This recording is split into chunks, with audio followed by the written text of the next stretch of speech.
begins to fade now, and I feel like I'm losing time. Hello everyone, and welcome to GuildMag's stream of the Heart of Thorns closed beta stress test.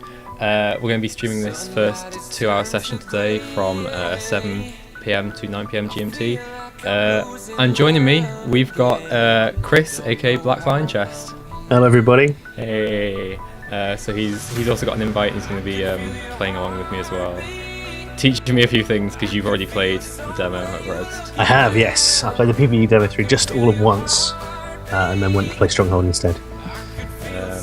So hopefully we can kind of share the experience for all those that didn't get an invite. So if you're in chat, feel free to let me know what you think of what you see, anything you want me to kind of do or go and check out, let me know. And I guess we're just going to get straight into it. So for this stress test, you can only make a human. So unfortunately for all those asking if I can make another race, then can't, sadly. Maybe next time. So let's go ahead and I'm going to make a Revenant, obviously. I could not make a Revenant. So I'm just going to skip through all this because I don't particularly care.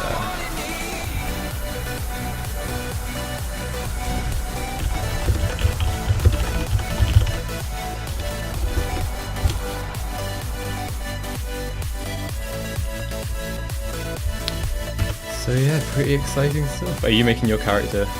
Yeah, I'm just doing it as well. Sorting out all the guys.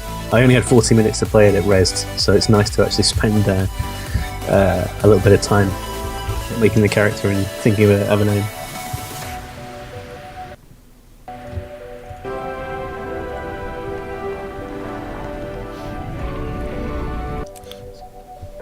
Stay sharp, people.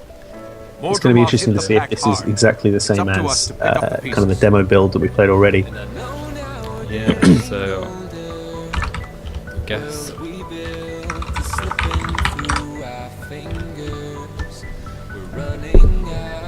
So this is genuinely the first time I've ever got my hands on it. So for all those who've probably seen other gameplays, mine probably won't be as smooth as what other people are going to be going through. So we have equipped. Did we get anything else? Okay. So I'm going to use that, I think.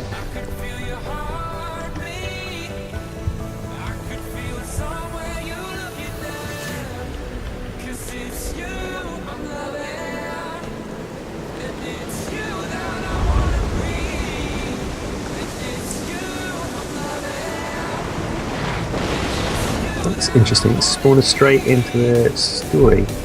So what happened last time? There was just a bit of running around, and you had to run into the story Right. when you.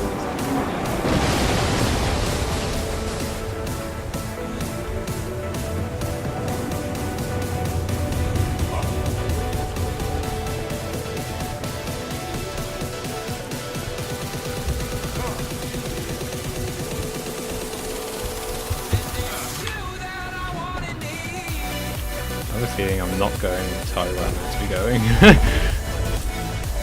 I think you should have a party invite from me. Yeah.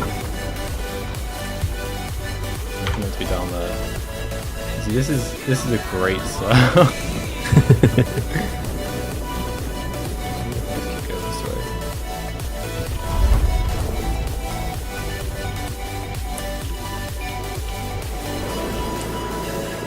So what I found when I was playing this in the demo is I really, really liked Mace, Axe, and Chalice. Yeah. So I think I'm just going to be really boring and do the exact same thing again, and I will try Malik's out another time. Although of course I expect that the way you're supposed to do it is actually swapping in and out of different stances. Yeah. I did. One of the GuildMag writers who got a chance to do this was trying to give people me some tips, and I didn't pay as much attention as I should have done. Okay, I'm almost certainly convinced I'm now going the wrong way. Try heading towards that green star. Oh, no, you. That is what I'm right. Yeah, I must be going the wrong way.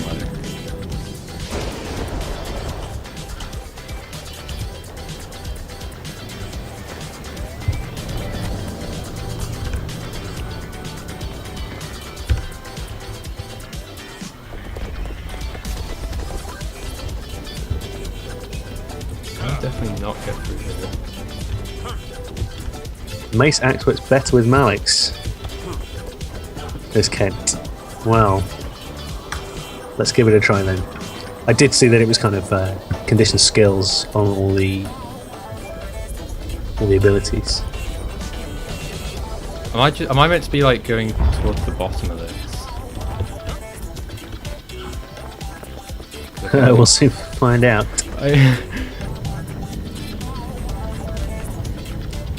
Foes, it doesn't look like there's anything new. As far as I can tell, it's going to be the exact same build as has already been shown at PAX East and Rezzed. But that's fine, just a chance to play through again. And that, I think, is that how we do it?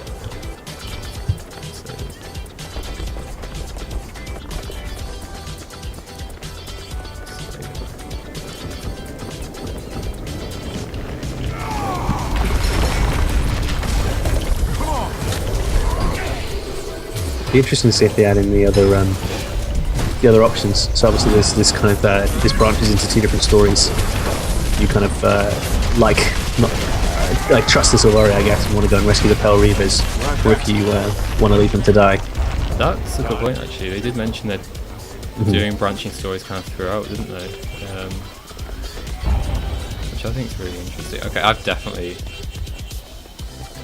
No, choice available in full version of Guild Wars 2 Heart of Thorns. So still we can only go Pro Solari. I do like the new icon though, and the green with the little branching yellow triangle in the middle.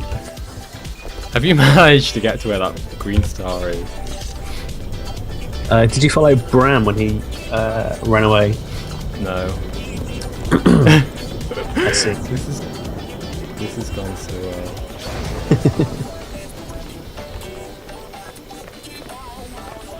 I thought if I just jump down.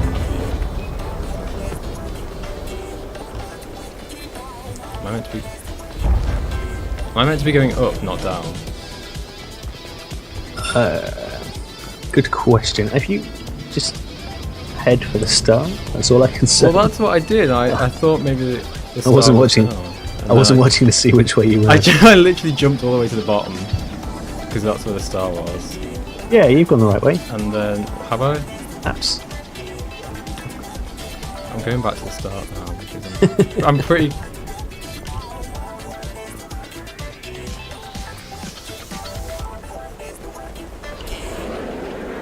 Oh my god, it's up there, isn't it? It's been up there the whole time.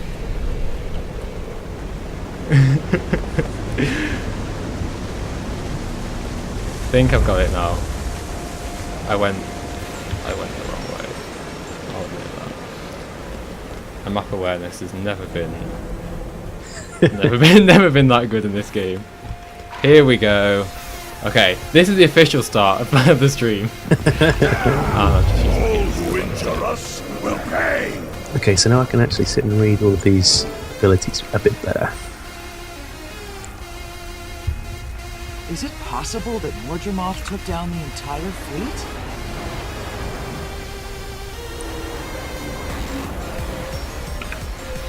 Hey, my mother was on one of those ships. Don't worry. Didn't plan this attack or put your mother at the front of it.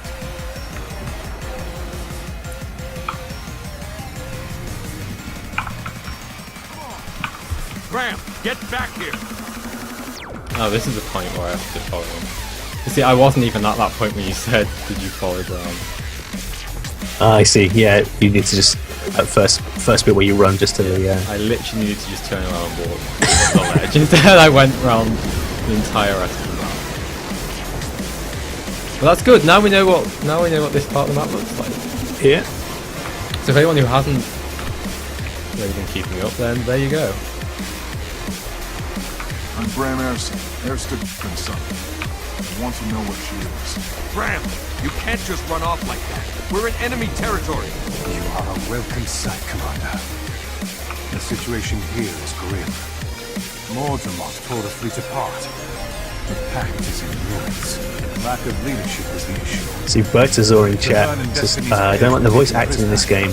I think it's kind of controversial, perhaps. I think it's pretty fantastic on the whole. I think it's hit and miss, personally. I think part of my problem with it is the actual timing and delivery of it in the game itself, not necessarily the actual voice. I've always felt like... The pact does not abandon its own. So when, I think it was Tower of Nightmares, they introduced a bit of technology that allowed the actual writers to put in dialogues and voice stuff in the game, and it felt like it flowed a lot We need greater numbers. better then than it did when the actual game designers were doing it.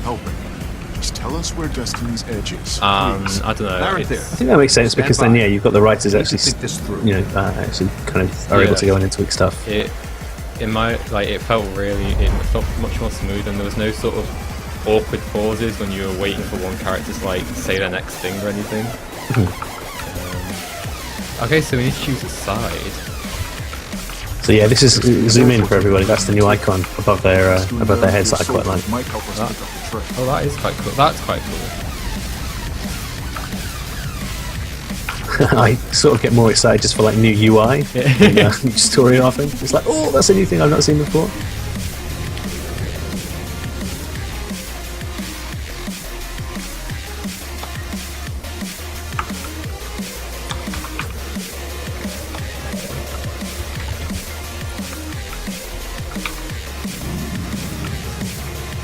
Interestingly, this is the Revenant's the first character where I'm feeling like my keybinds are not quite right. Really? What sort of keybinds do you... Well, an awful lot of people that I spoke to at Res use like an MMO mouse, and so have everything on kind of like a thumb keyboard. Yeah. I just use keyboard bindings. I've got a few things like dodge and change weapon and auto run. Larenthere will join my extraction. Yeah, Everyone I else, have an dig MMO in mouse, and but I fortify don't this actually position. use, I had one, but didn't really get on with it, so I gave it to John Corpening There you go. in return for some PvP lessons.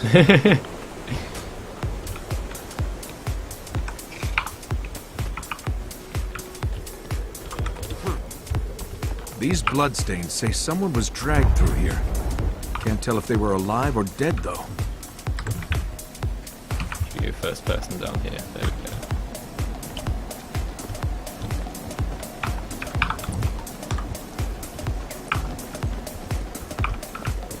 Stop them! Keep them away from the cages! Good to see if Malix's unyielding anguish counts as like a CC to break the defiance. Swing with Mordrum Overseer. There he is. Does that work? Yes, it does. Very nice. That's the field that pushes stuff out of the way.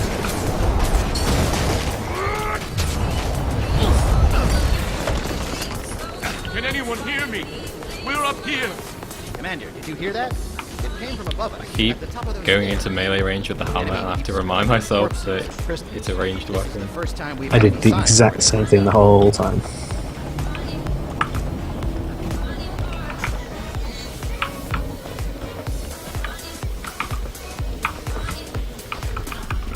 So Rolly says, is there any specializations in this test? I don't think so. I think it's literally just the same build that was used.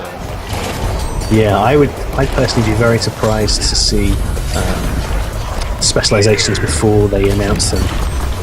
Yeah.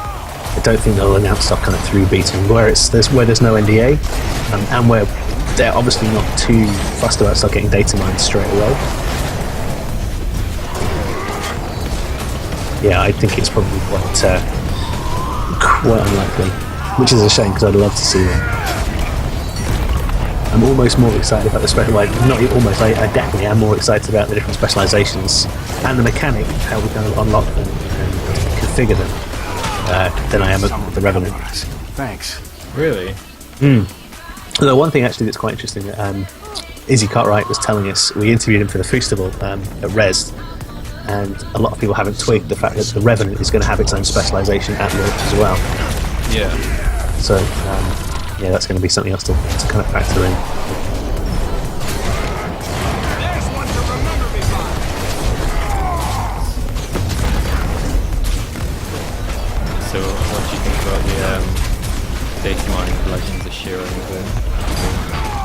I'm in a slightly odd place for that because I, as you know, didn't really play Guild Wars 1 at all. I've got them all. I'm still talking to support to try and get access to my account again. I've forgotten all the character names. From what I've read, I know more about Glint than I do about Shiro. Ventari definitely seems like an interesting choice, particularly with all the kind of tie-in with what we're seeing in Dry Top. But I think people seem really, really happy about getting Shiro. He seems like a real badass. So yeah, I'm super happy about getting Shiro. I was never really that much of a fan of factions or such. A lot of people came into that. I always preferred like the war to it.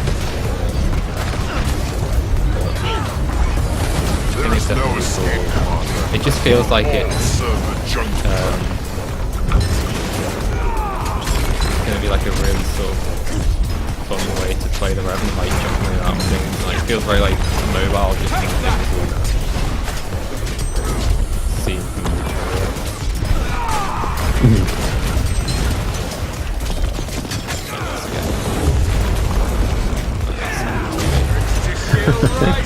that's close. For a minute there, I thought there wasn't gliding in here. I've got my first mastery points, but gliding is there, just at the bottom of the list. Yeah, you can definitely tell that this is sort of placeholder UI when you get to it.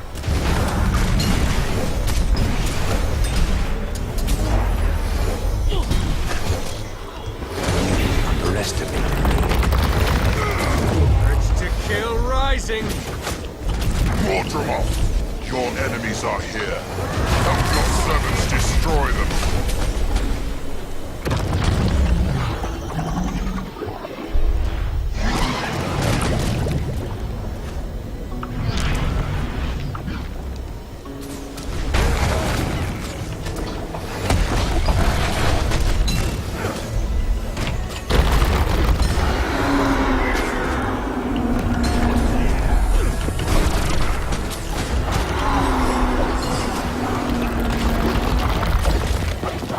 Rolly, what was it that made Shiro so amazing? All who injure us will pay.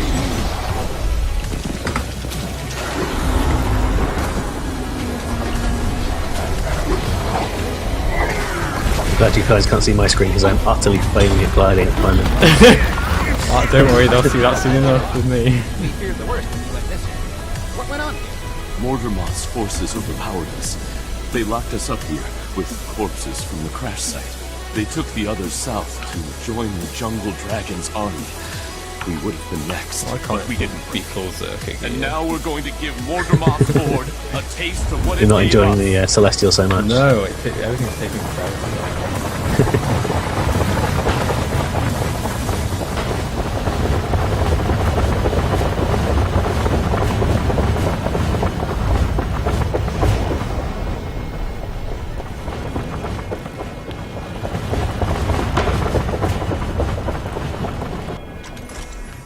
Yeah, I'm out of the instance. Interestingly, I just got a Berserker's Iron Mace drop. It's only a blue though.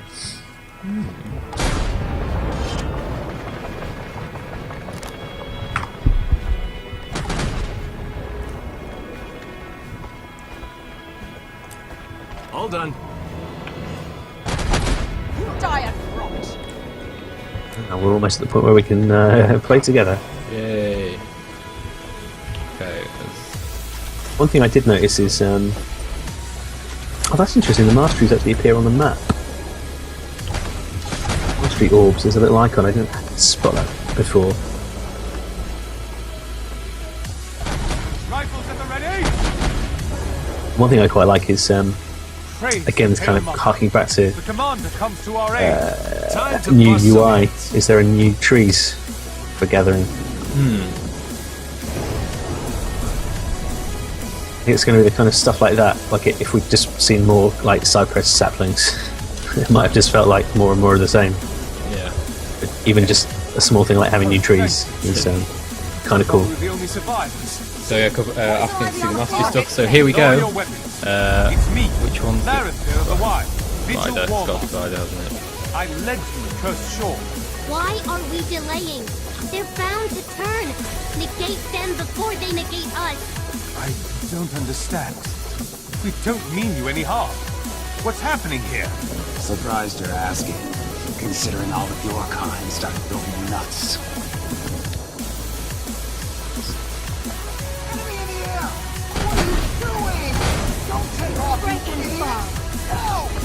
Damn it! Find cover! We have a new predator in our midst! Don't assault them head on! We don't have a weapon! Give in with you! I do! Cover my people! And we'll test these. Plant them on that overgrown vine! So, in fact, one thing I promised someone would check. Okay, They should open all your champ bags on the off chance that you get staff or something. well, I got a question mark coming soon. Yes!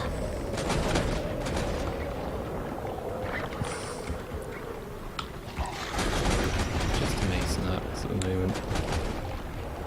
No other weapon using. Yes, as much as I'd like to think that there might be something like that. Probably played this to death by this point, and Yeah, well, we've got a scepter and a shield that I can't equip.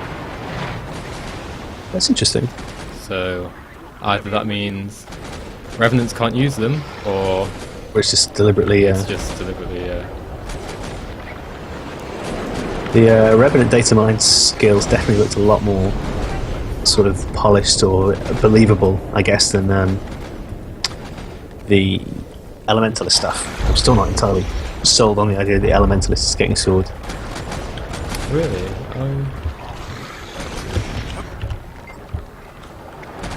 Partly because all of the skills seem to be kind of like...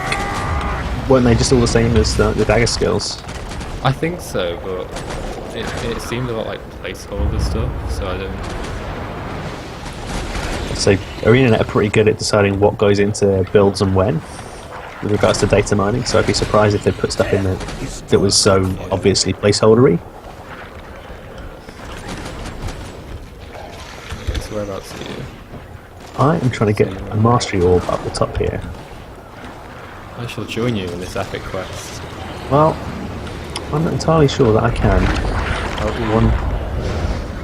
I wonder if it needs to be a... How did you get up there to begin with? You can jump up.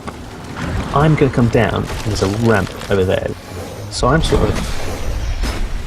A bit... Oh, and I've just fallen in a hole.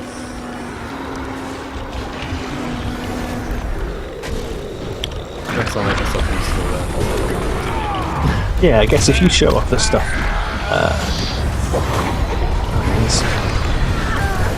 Foe's going to get yourself unbanned.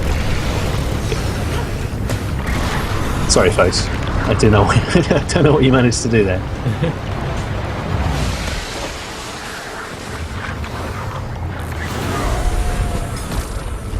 Incurred the wrath of Mubot. Yeah, I'm wondering for this orb if actually I need to glide down to it.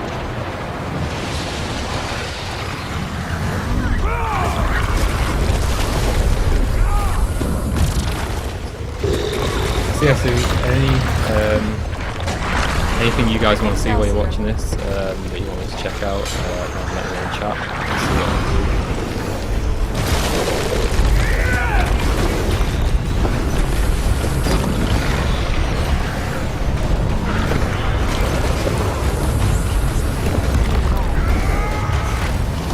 As expected, things like a trading post there, disabled.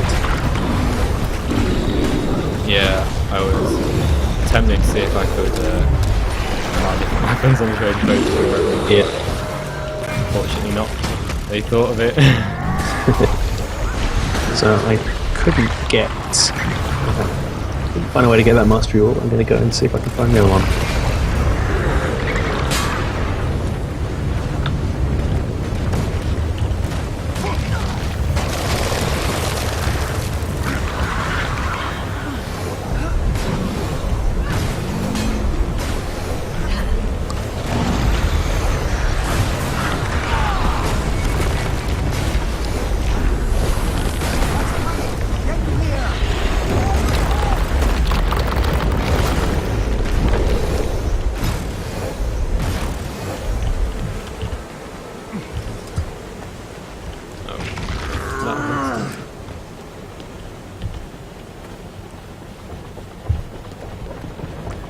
Yeah, there's quite a, I don't think... Oh, there's a Mesmer here. I was going to say, I don't think there's any other class but Revenant here. But, I was pretty surprised, actually, at Res, how many people were playing not Revenants. Given that they possibly queued like 2 hours to play through like 40-minute demo, not trying the Revenant out seems like a kind of strange choice. I guess Revenant appeals to some people, maybe. I suppose... I still want to try it and make, you know, to make that decision. I suppose it's playing what you're familiar with. Yeah, I definitely think it's novel. I'm kind of interested to see what the other legends are and how they play. I'm really hoping we do get to see more legends at some point in the betas. I don't know if we will, but I'd like to think so.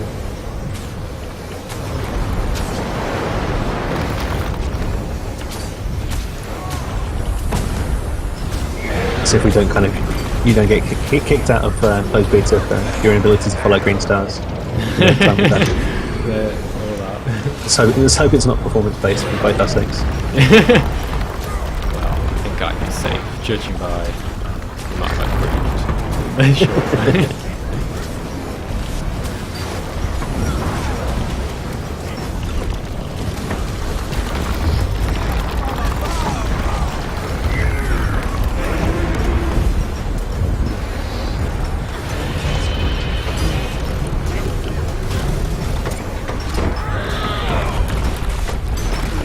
Try swapping out to Malix. I feel like I should at least try it at some point.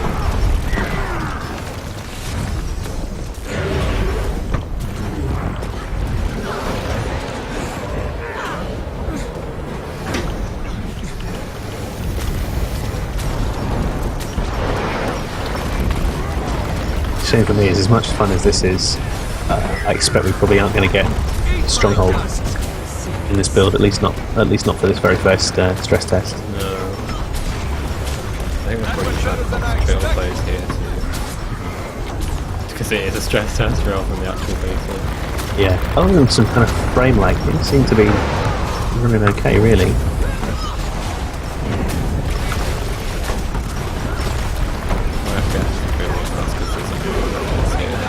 Yes, yeah, mine's about half usual. My ping's the same. I'm really liking the fact that that's actually in the inside the client now, and you have to kind of find other ways to figure it out. Yeah. Nice. Very nice. I genuinely didn't realise my ping was that high playing on the night. So same. Yeah, same. Because it doesn't feel that high. Yeah, I don't know if it's kind of down just to the speed of the combat. I find the same.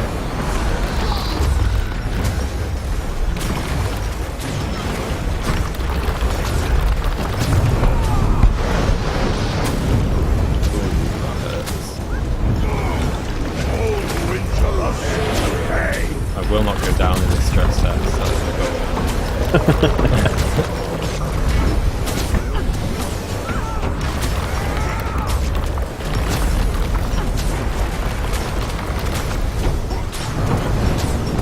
One thing I'm still getting used to is the down to the revenue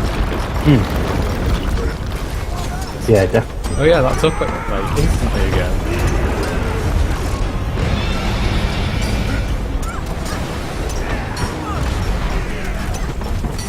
Somebody's with a command attack. Dead, maybe? Maybe. What I find interesting. Oh no, because it's a countdown, isn't it? Command attacks are a countdown, so actually if you've got one, you should be able to stick it on. What I find quite interesting doing the Wyvern fight right now is... So, the whole mechanic they introduced with the new Defiant spell. Obviously everyone that's basically playing this beta is aware of it. So at that point does it become a mechanic when every time you just deny the Wyvern flying up anyway? I think, I mean, it's a fair point. They've said a bunch of times that this is like a really nerfed version of a wooden fight. Yeah. Wait, are you saying Wyvern right now? That's how I'm saying it. How dare you? Hey, I'm sticking with it. So I mean, yeah, things like the platform is way bigger than it would actually be, and that's one of the kind of variables that's going to change as you get into kind of increasingly difficult fights. I do like that idea.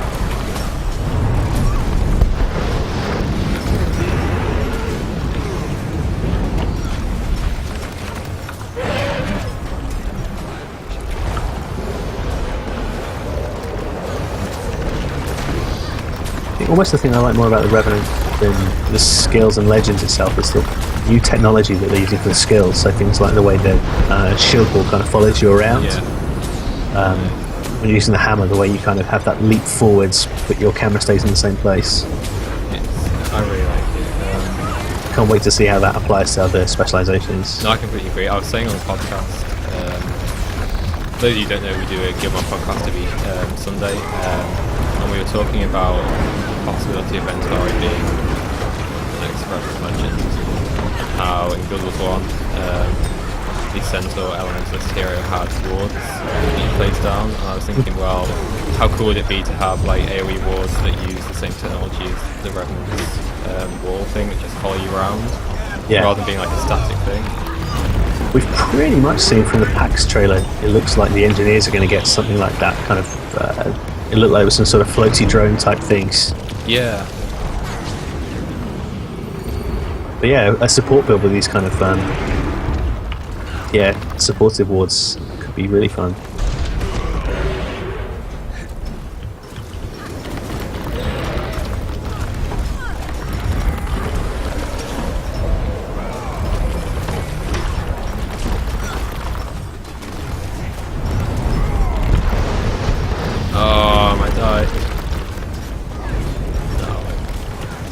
Yeah, I think going back to what you were saying about the Defiance changes, I think for something like this, they've made it so it's quite a long phase for you to kind of get that in.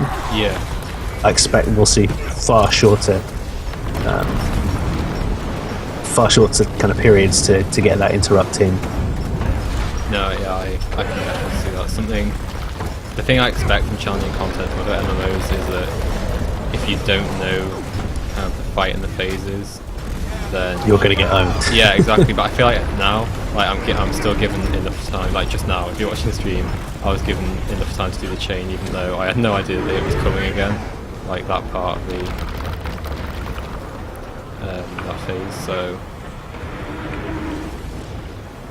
it's definitely interesting.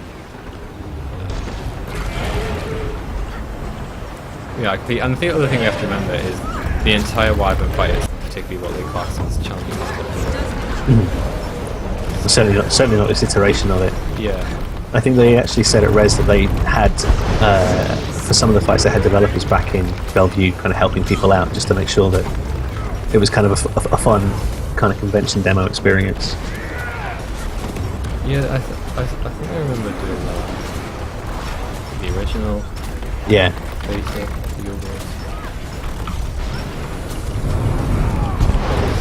It's the interesting thing with the Defiance changes. I'm already starting to do stuff in the current game that makes me think, oh, this would be much cooler if, this would be a really great opportunity to have the Defiance bar. Yeah. So fighting kind of bosses and enemies and things where it would be perfect, to drop in there to try and prevent a phase or something like that. Yeah. I can definitely see it being used to good effect. I definitely as well. I hope they do kind of. Oh, well. That's why we take. I don't have to do all. No. First death. My favourite thing about the Wyvern fight is the new fire effects on the floor. I really hope those get kind of backported to like Elementalist and things, because they are gorgeous. Particularly the machines at Res were running at like 100 frames per second. Wow. I wish I was running at 100 frames per second like that. Yeah, right? Yeah, that would be nuts. Yeah, so one thing I find quite interesting is obviously the stability changes that stack now. With the Wyverns, when it does the whole beating back with its wings thing, the fact that it takes off one, like, stack per beat, is... I can see kind of why they've done, like, the stability changes now with stacks of it, because obviously before you'd just be able to, like, stability through that entire thing. Yeah, yeah. So it's really interesting to see the kind of mechanics they're trying to work around stability with now. Talk to me. Got a harpoon gun, can't use that. Oh yeah, that was another thing that somebody pointed out to me, is that Revenants will have underwater combat skills. Oh yeah. Just these sorts of things that you just don't really think about.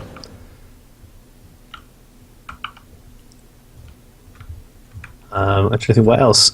If you corrupt boon on resistance, what does it turn into?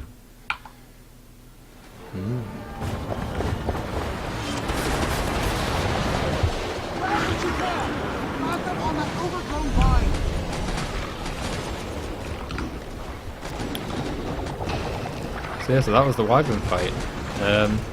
What do you think? I thought it was really cool actually. I'm really looking forward to seeing like a more challenging version of it. Yeah. I'd like to see how well I'd fare in my Berserker gear. Yes. Yeah, that's very true. Because it felt like even in my Celestial gear, like staying in the fire for not even that long did burn me down quite a bit. So I imagine if you caught out of position in Berserker, you're going to really be finished. So I think I'm going to try combat. Iron Hammer is ready to strike.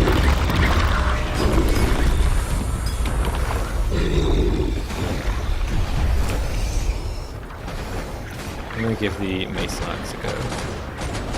I definitely found it more fun. Although I'm having quite a lot of fun with Hammer today, but Mason Axe feels good. Maybe I will join you. I tried to bounce on some mushroom earlier.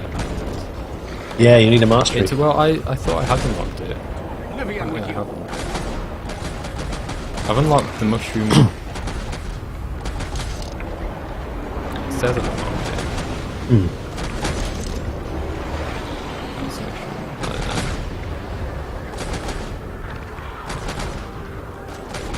That's an interesting point from chat. I wonder if there are weapon fights that use different elements and not just fire. I was about to bring all that.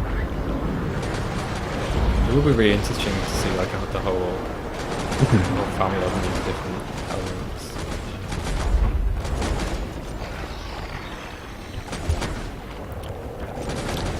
Okay, should we do something? Yeah, so get to get with Malix really. The resistance feels quite nice in that I'm really enjoying running around with kind of like 5 or 6 conditions on me and just completely no-selling them because I've got resistance ticking. Yeah.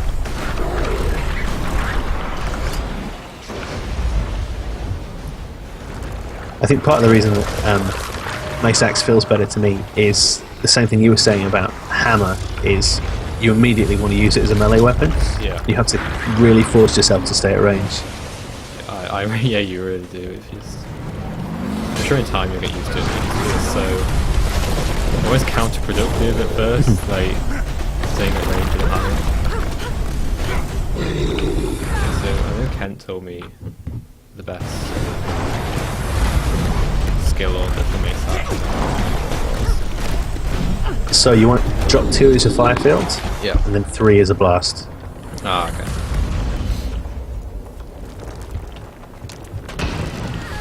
He mentioned using 4 as well. 4 I didn't use very much. Maybe I should. Well, 4 is a shadow step. I think it's like a piercing shadow step though, so. So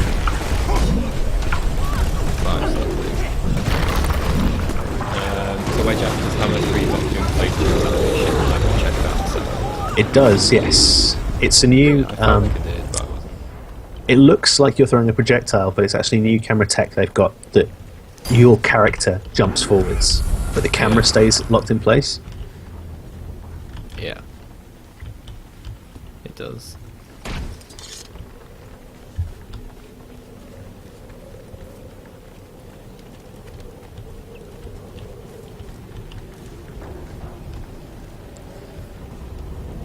Right, I'm going to get to the chopper and have a crack at the weapon fight. Wait, I think. we're gonna go have a little explore here.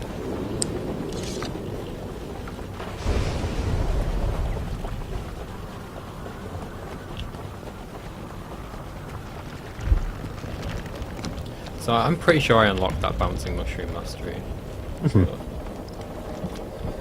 I'll find a way to get to one of the mastery orbs. I will try as well.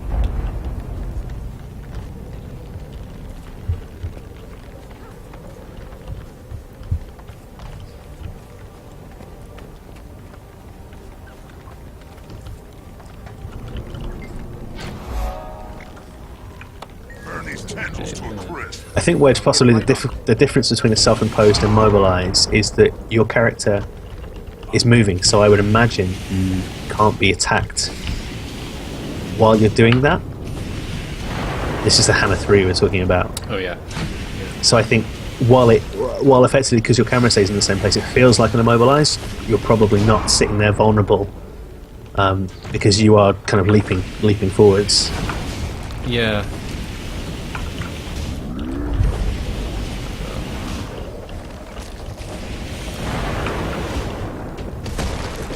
So I'm playing through the Tendril Adventure thing at the moment. I'm about to die. But apart from that, it's going really well. I quite like the idea of they kind of mentioned that adventures were a bit like the next iteration of Hearts. With Hearts kind of essentially not carrying forward to Heart of Thorns for, I guess, obvious reasons. I was thinking about this earlier, like if it is, if that is the end of kind of Renown Hearts as we know them, whether they are just seen as a leveling kind of tool. Yeah, I feel like they are personally.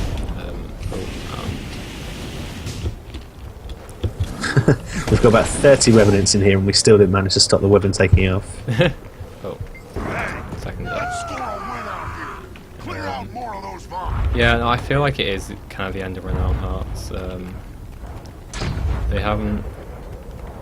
Honestly, I don't know if I'm even going to miss them that much. Like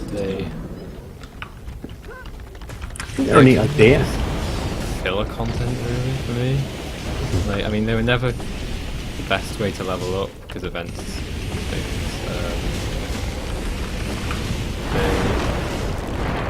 I don't know. It was a nice idea.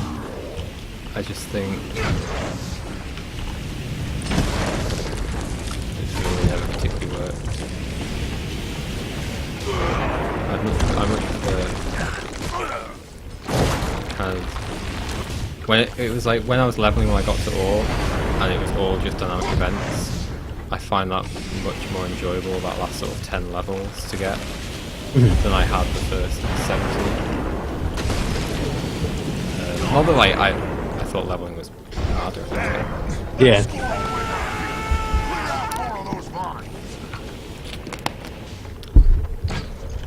I'm gonna give this one more go.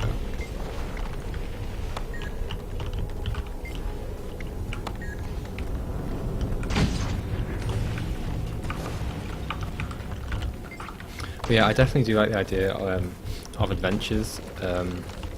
I'd be really interesting to see what other sort of adventures they've got later on in the game, because I know when they first kind of announced this Tendril one and the points of interest, it was kind of like, it's cool, but it's not really what they were making it out to be. Yes.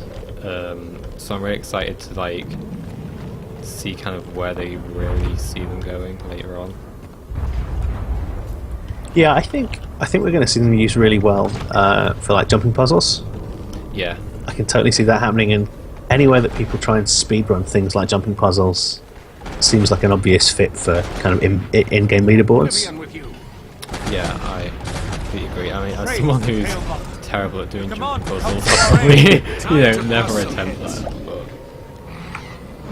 I can't remember if they said it was like what the leaderboards would be for, whether it's for everybody or whether it's just kind of within your guild. I have a feeling guilds were mentioned. I think, yeah, I can't quite remember now.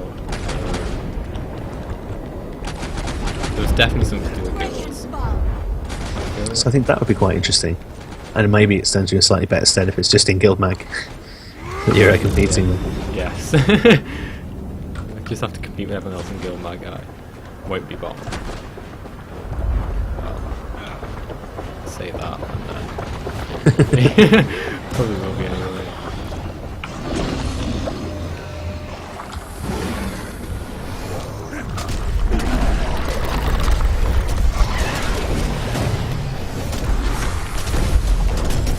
Cool, there we are. Kent just confirmed in chat they definitely did mention guilds with regards to adventures. I think that was in the kind of information-tastic John Peters episode of Points of Interest. That was one of the best episodes of Points of Interest they've.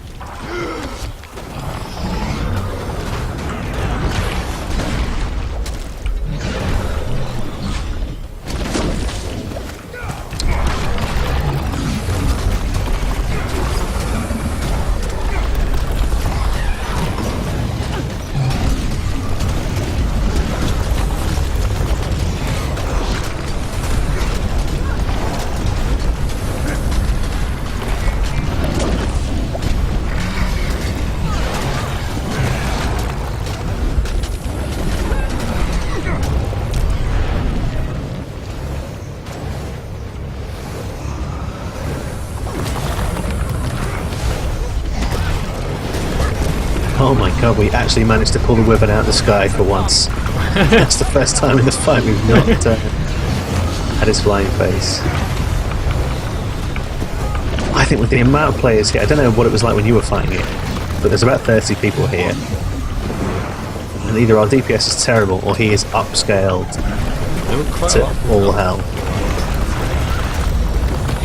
It is taking an awfully long time to bring him down. Which is probably because we haven't managed to pull him out of the sky. That might have something to do with it. I think he takes massive damage when he does. Iron Hammer is ready to strike.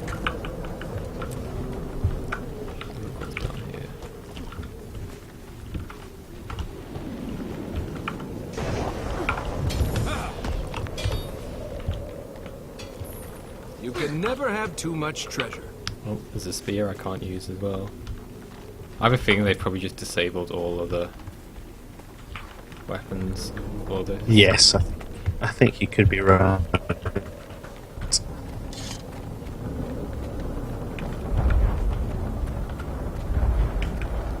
trying to sneak my way through here. Let's see how far I can get. There we go, now people have got it. Hey.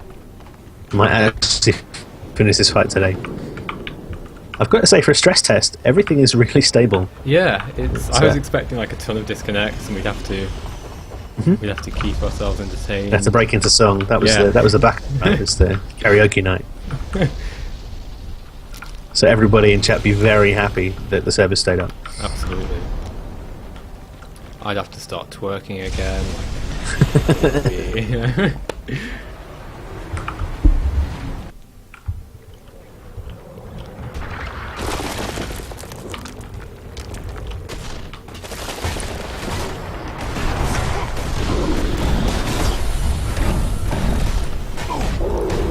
It's time for me to leave.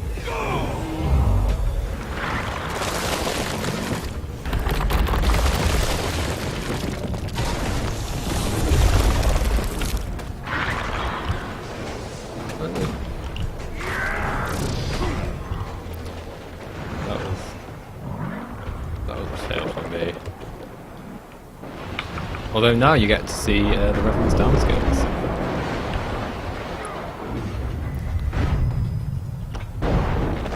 Number 2 of which definitely seems just the same as the Guardian to me. I just spammed it and it didn't seem to do anything, so I think you know, I'll tactfully go and die again. And then Just so that you can claim that it was unintentional. yeah. At some point throughout this stress test I'll tactfully die again, and when I choose to do that, choose being the optimal word, then I'll let you know my thoughts on it. Yeah, I mean, looking around, it's actually a really cool zone. What should we do? One thing this is making me fairly confident of is that the next beta test that isn't just a stress test will have new stuff in it. Because while this is a lot of fun, it's fairly limited. You pretty much run around a small area, play that one story instance, fight the Wyvern, and other than that, you know, that's kind of what you've got. Not to sound ungrateful to obviously those people that didn't manage to get in, but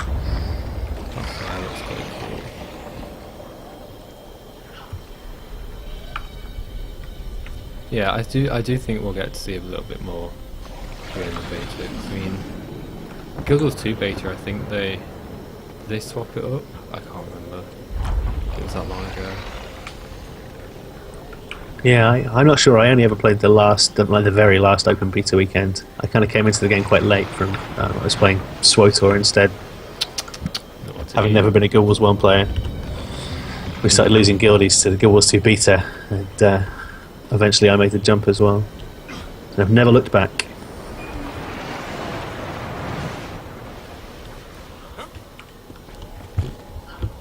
I nearly chose to kill myself then, but at the last minute I decided not to.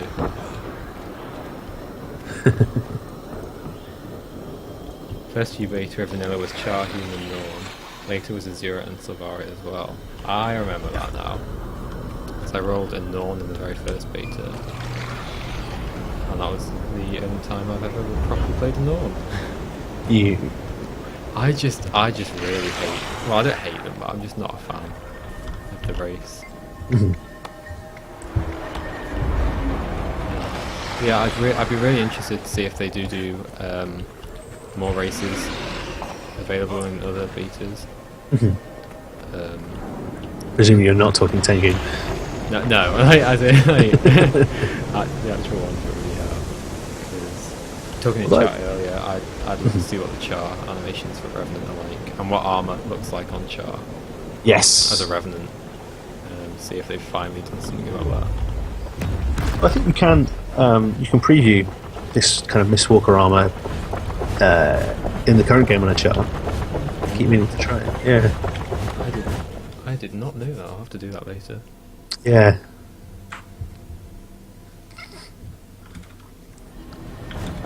I've been thinking more and more about this kind of Tengu question, and I'm fairly convinced. As much as Colin said that it's very much just like an aesthetic, and actually new races don't really make much difference to gameplay. The second expansion we'll definitely see a new race. There's so much of Heart of Thorns which is putting kind of new systems in place. Yeah. No, so setting, I don't see them adding another profession after the Revenant, because there'll be an even number of each. I know. And so once masteries are bedded in, specializations are bedded in, I think we'll definitely see some. I completely agree as well, especially with the way they kind of mentioned they weren't changing the personal story with the introduction of Revenant. Yes. So it feels like adding a new race is no big deal anymore either, in, like story-wise. So it definitely makes sense. Problem is, if it wasn't Tengu, a lot of people would be upset. Yes, to a degree. I think as long as it's cool. But if they come out and say we're not adding Tengu, but we're adding, you know, maybe even a completely new race, but it's just totally badass. Yeah. I think people will get over it pretty quickly. I mean, that said, I think I still think Tengu will be the most likely. One of the keep lords in the new Borderlands is a giant Tengu. It looks incredible. Oh, really? And Ken's suggesting Coden.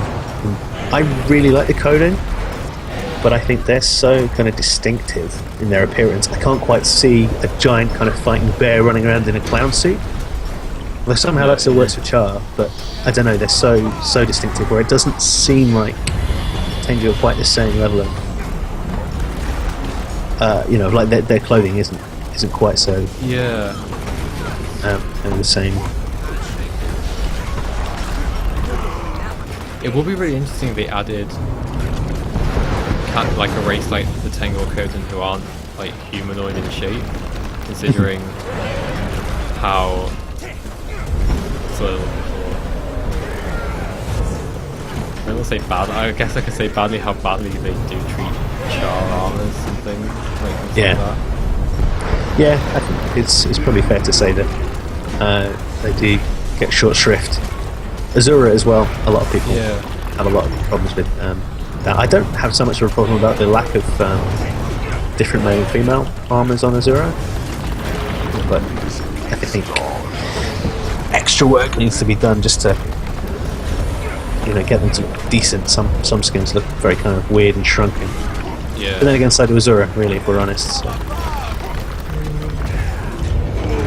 I've been killing a lot of Inquest today on my Tilvari. Really? I've developed somewhat of a prejudice after that story quest in Season 2 of The Living World. Yeah. Inquest are just missing the story. Yeah, why not use Silvaria's batteries?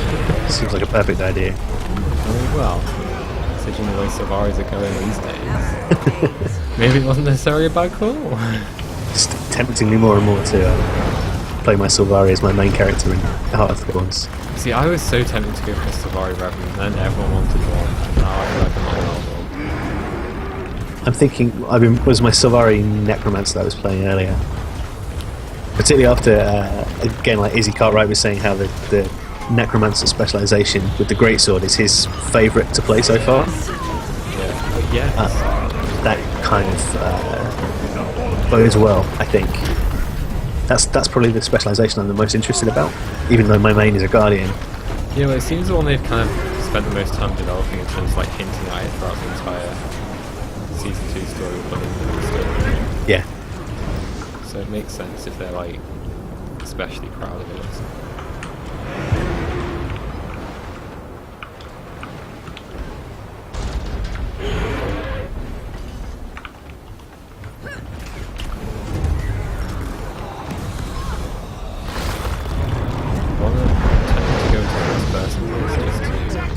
I chose to go down, guys.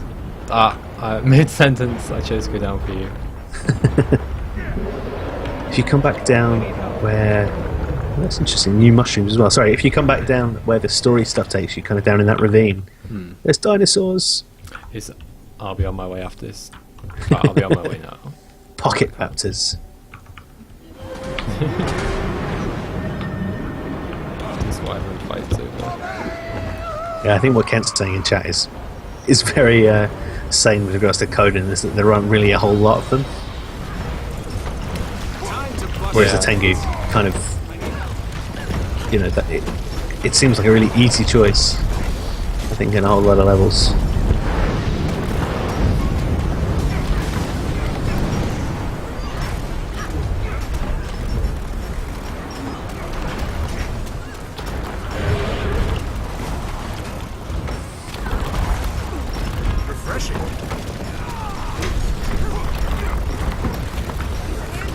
One thing I'm definitely enjoying about the Revenants, it feels like I have to be aware of what I'm doing a lot more rather than just like leaving the spinning hammer things on all the time and running out of energy. Yes. It's actually quite refreshing. Not just kind of sat here mindlessly pressing skills. Yeah, that's definitely true.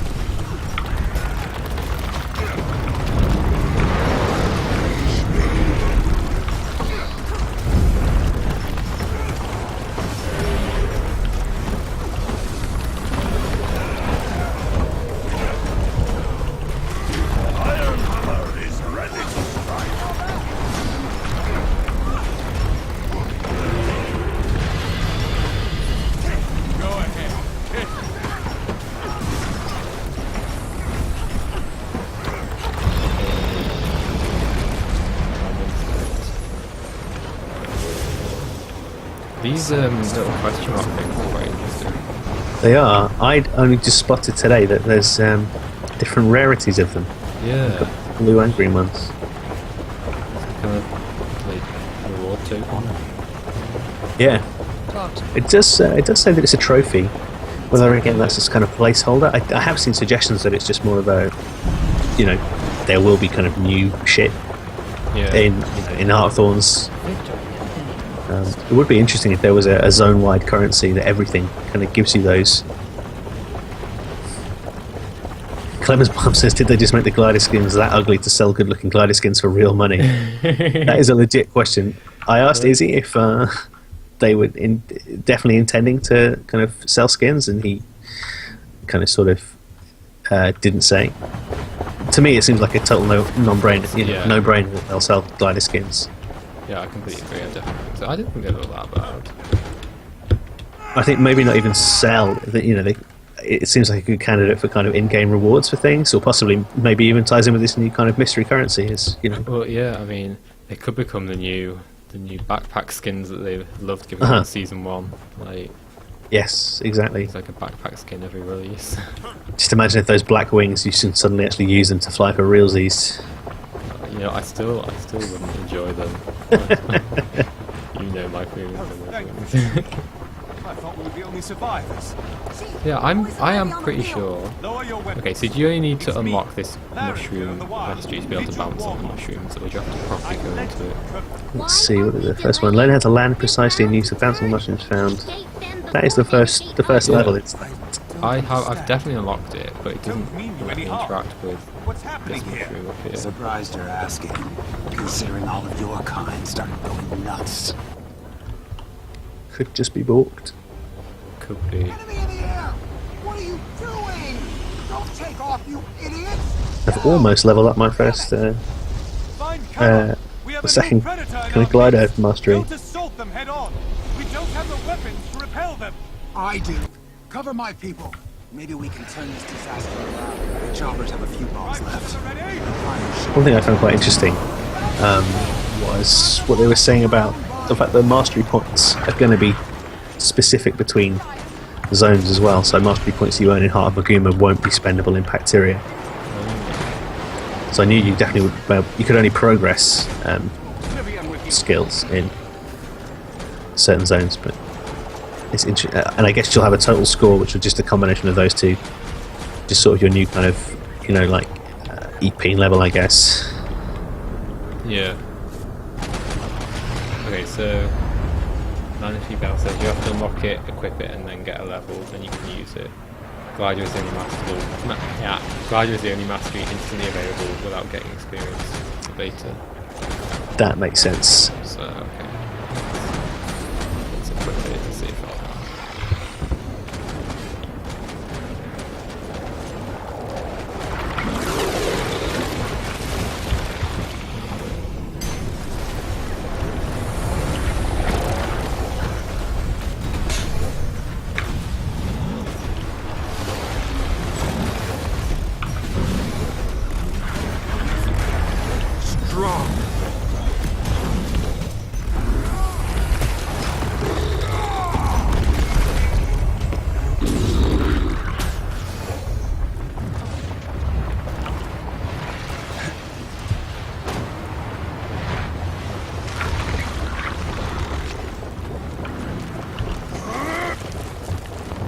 Explosives at the ready!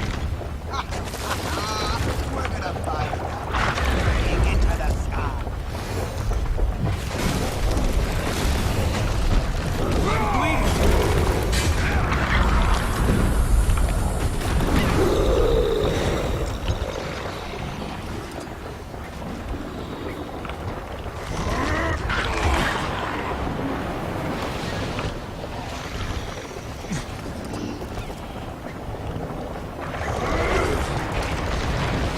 So yeah, so since we obviously don't get to play Stronghold or World you did get a chance to.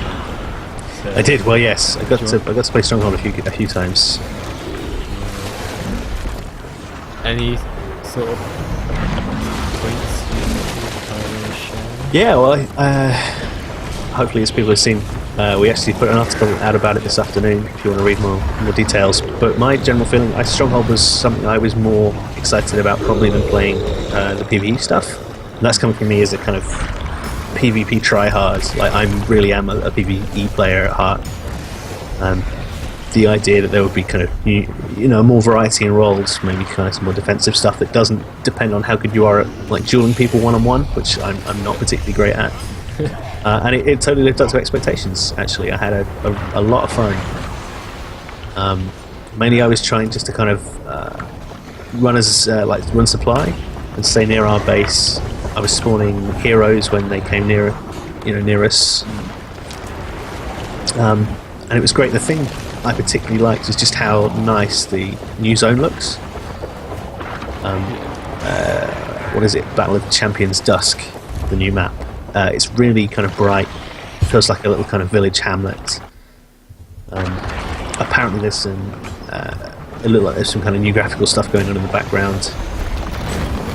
But it was a lot of fun to be in. I find the conquest maps quite kind of dark and dingy sometimes.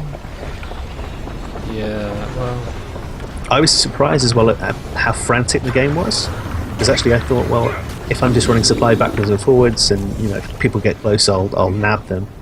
But for the whole 15 minutes, it felt really full on, but kind of in a good way. It's going to be really interesting to see better PvPers than me get their hands on it for kind of prolonged periods of time to see what sort of strategies and roles do come about. Yeah. I'm really interested to see if it kind of sticks as a game mode, because I know a lot of people, especially since it's been bumped into the same rotation as Conquest. Yeah, well, they've certainly said that's the current plan. It sounds like they're reasonably open to re-examining that based on beta feedback. Yeah, I can completely see the logic behind that. I mean, the thought being that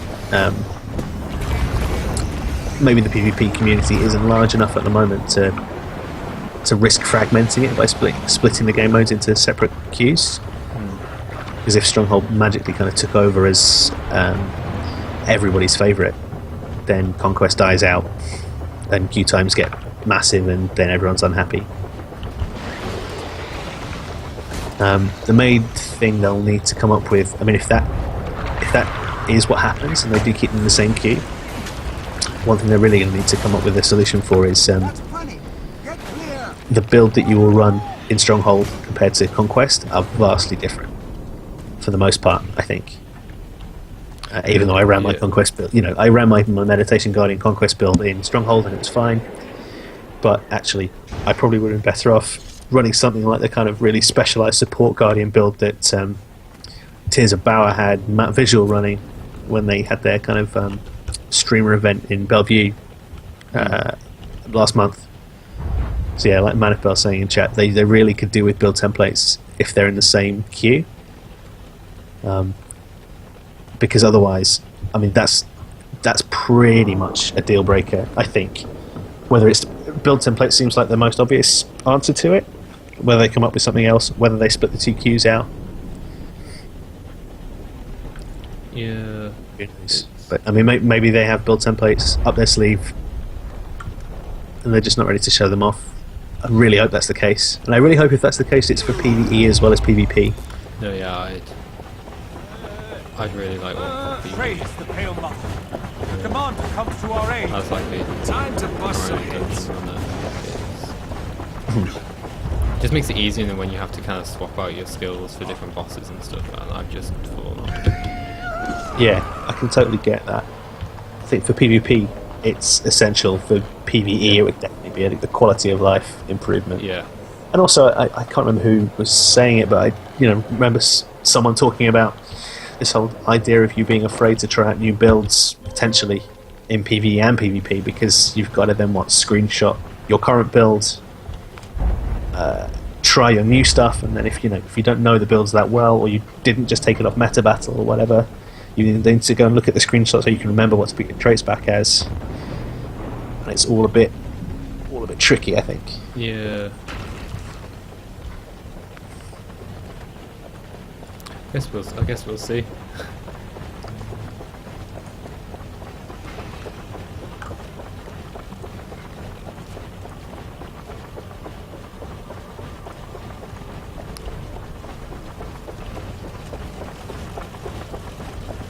So yeah, so big hello to everyone who's joined us in chat.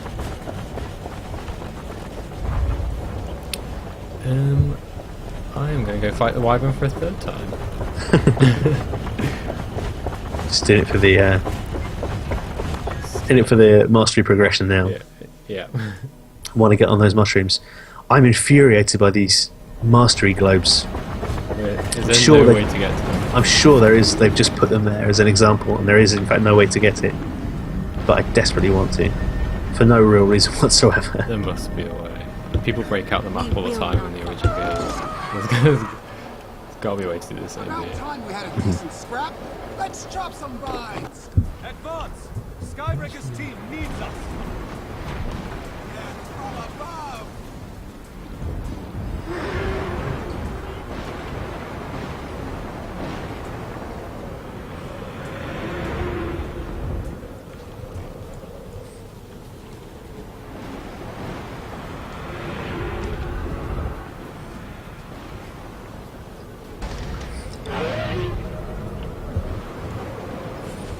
Refreshing.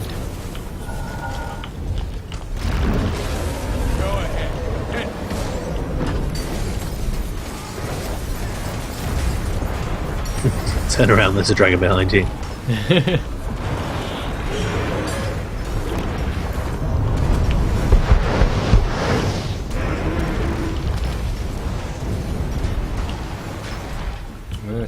I'm trying to look out for the animation the wyvern has on it. When it reads fire, it kind of builds up its belly. I've seen it, It's when it kind of stands up on its hind legs, which actually I thought was more obvious than its belly supposedly kind of glowing.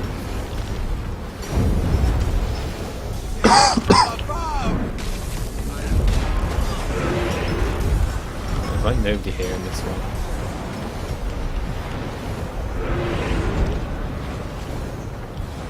This might take a while.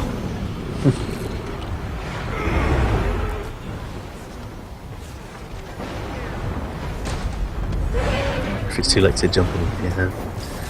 Refreshing.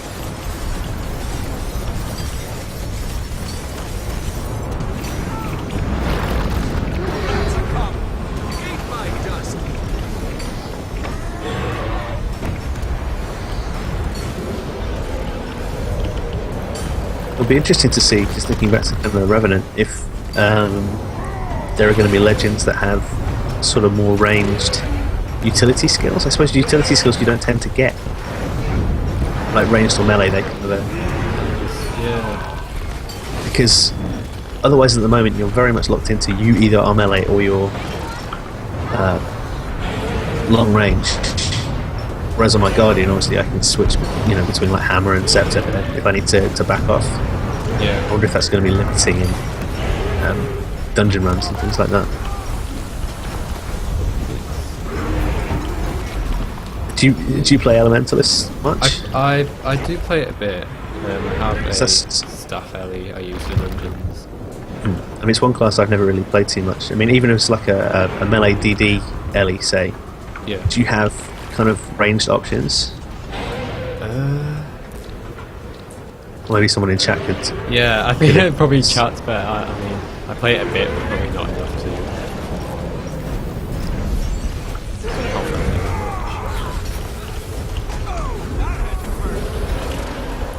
So I mean, the other profession that only has one weapon slot is engineer, but obviously with your kits, you sort of have actually got a whole ton of ranged options. Yeah, you have things like the conjure weapons, I guess, which.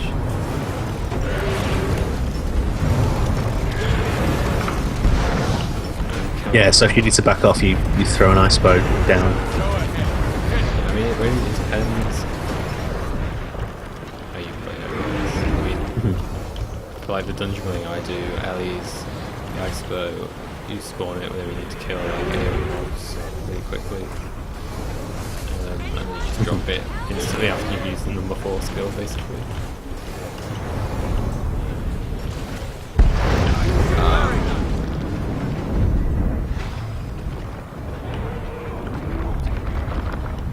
chose to go down here. I felt like we'd seen the Revenant alive long enough.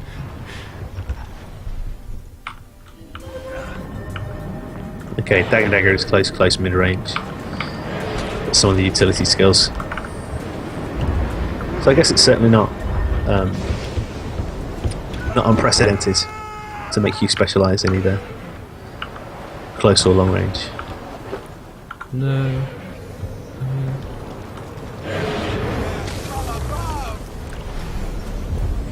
What do you think? I've heard some people talking about with revenants, so such as like the Malek's form, where you're actually actively trying to get conditions on yourself. If you're running with a guardian that uses like save yourselves or anything that gives like mass condi clears, it's going to completely nerf your DPS, right? Yeah, I hadn't actually thought about that. That's going to be interesting. I imagine it will be a source of frustration for... Yes, I think it could be.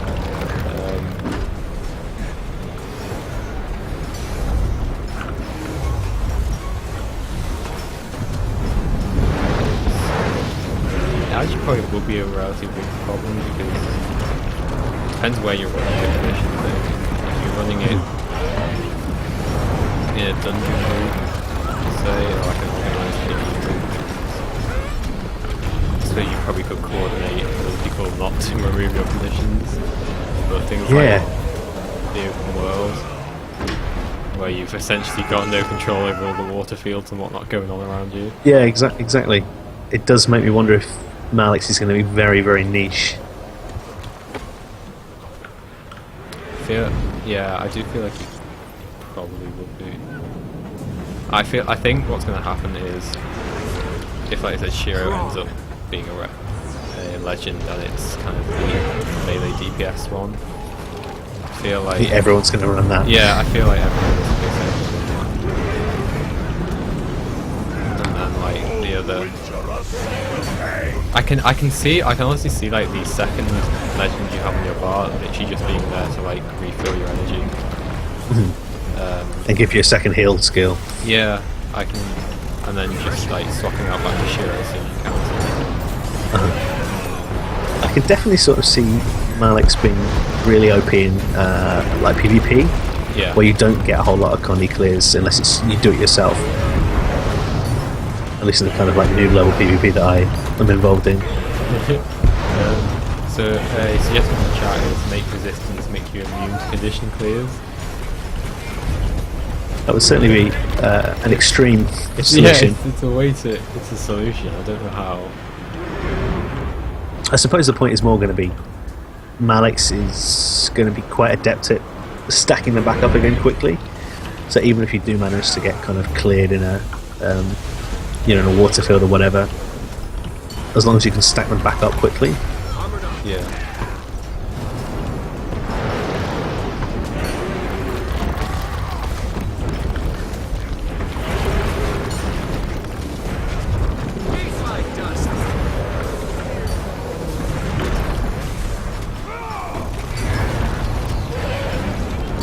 Yeah, particularly something like Malek's, what would that be, number 8 skill, Banish Enchantment, is very, very much a PvP skill, like boon removal. Yeah. Unless we start to see enemies that have a lot more. Unless new enemies start to have a lot of boons. Yeah, exactly.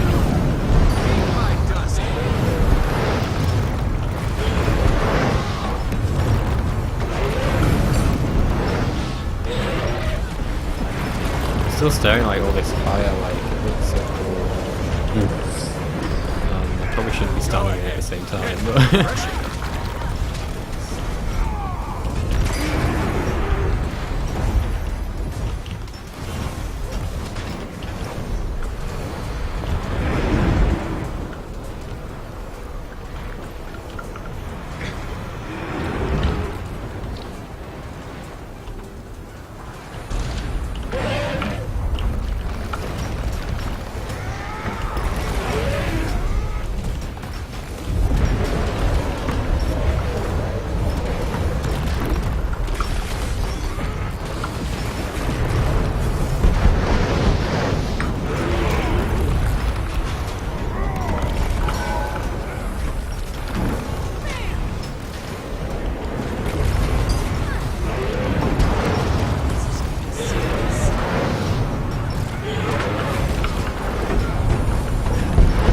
noticed that Nalix's elite actually ticks, gives you a stack of torment as long as you're moving, like every few seconds.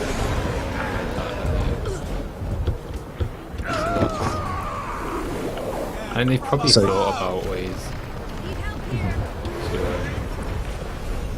counter it. At least I think they have.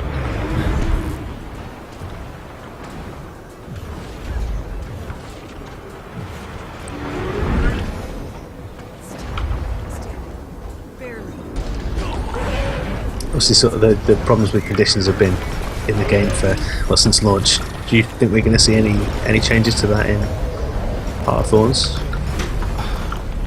I don't know. I mean, obviously things like the Morton husks are their way of That looks valuable. trying to make conditions more viable.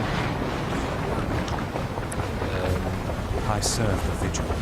The Vigil serves tyranny. I don't know. I mean, it's something we've a lot of people have talked about a lot. So, yeah, there's been plenty of speculation about possible ways that they could do it. The Legion calls. I've always felt like condition damage builds and just going full conditions is always a tricky aspect to get right compared with the Zerka meta. Yeah, I've no idea how you'd go about trying to fix it. Things like the Mordrum husks, which are most vulnerable to conditions, are really good ways of doing it. yeah, I think so. But I don't think it's still not really. I mean, what do you think if they managed to just take the 25 stack limit off? It could be quite hilarious to see like 250 stacks of bleeds ticking away. I think it would be, but I think there's a certain point that I suppose the problem with that is you can still get all 250 stacks cleared off, presumably just like in a one-er. Yeah.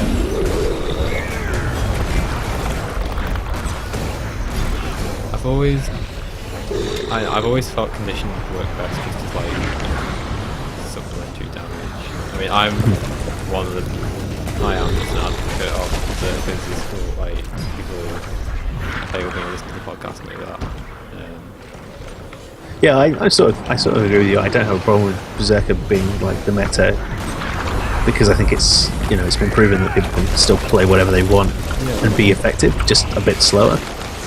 Yeah, exactly. I think condition damage builds do work fine if that's the way you enjoy playing. I think it's nice that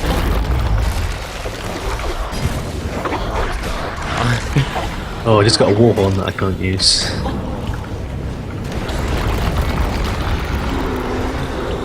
I don't know, does anyone in chat have any bright ideas for how they could fix conditions?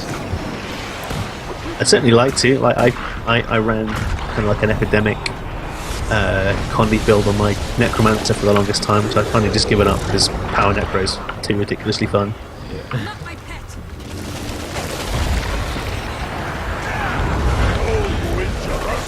It does definitely feel at the moment like conditioned builds outside of PvP are just way too niche. Yeah, it's and just always suboptimal, and even things like attacking like doors and things where conditions just don't do anything. You don't come across it so much anymore, but it was a problem in some places. Yeah, I mean the only place conditions are like the most viable option in PvE at the moment is with the triple yes thing.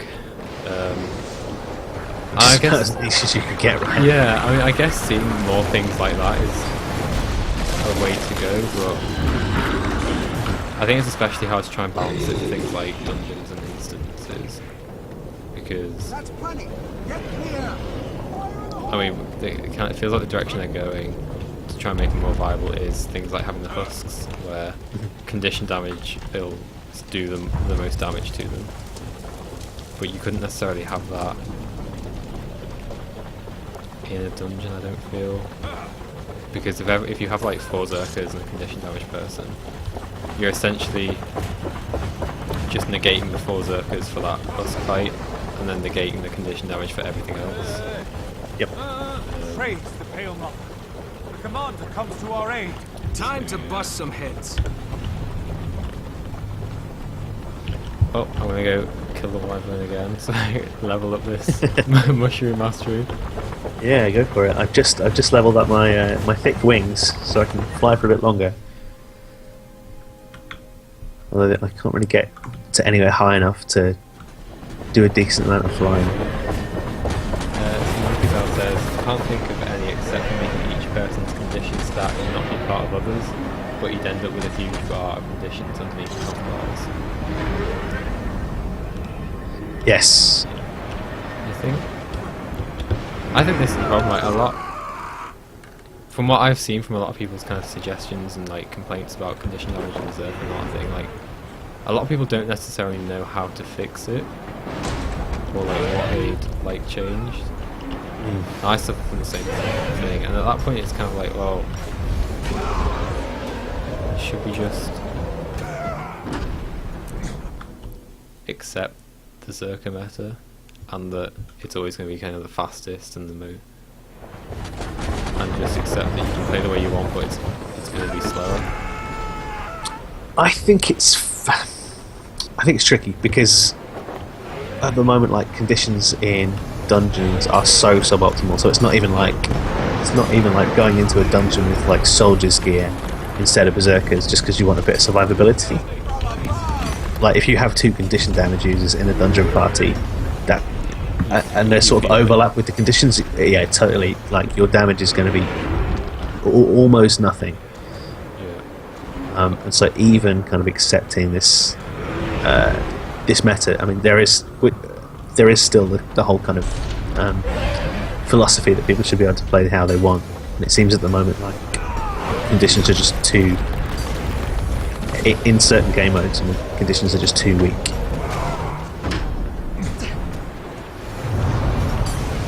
But as Manifel in chat's kind of getting to, there is no clear solution, I don't think. No.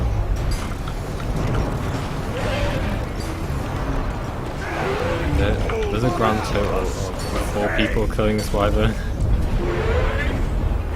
4. Yeah. It might take a while. I don't know.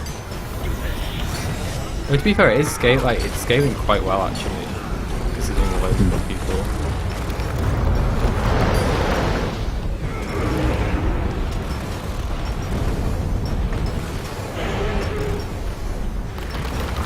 So it's it doesn't feel like, it feels like it's still actually manageable. Yeah, I don't know how much of that's because, again, it's like a nerfed experience, or I don't know if they talk really about how many players like these wyvern fights are going to be like designed for. I sort of imagine like a 5-man group. I guess 4 is probably not too unreasonable.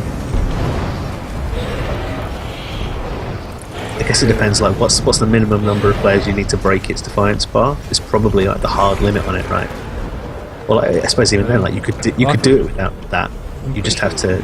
We were breaking it then before. Yeah. Because they've worked on scaling quite a lot for this fight. That's good to know. I mean, with 4 of us, we'd taken like a good chunk of its health off, and it took about the same amount of time as it did when there was like 20-30 people around.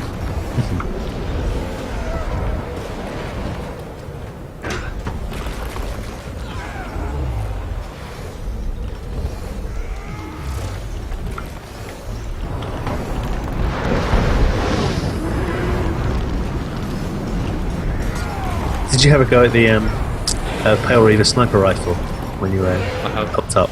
Tiny bit. It's a really good use of first-person camera, actually. I'll have to go again. It's quite fun. Range 20,000. So we only got around half an hour left of this. Is there anything in chat that anyone wants me to do again? Look at?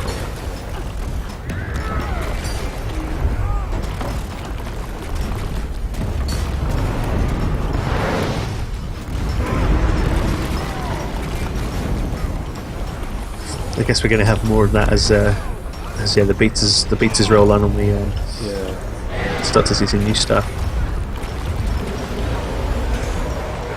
I'm pleasantly surprised that we haven't got disconnected yet.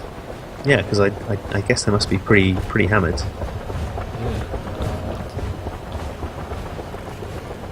Yeah, as Manipal says in chat, we've kind of seen this stuff many times. Yeah. I think the next one will have to have something new, or I'll probably sit it out.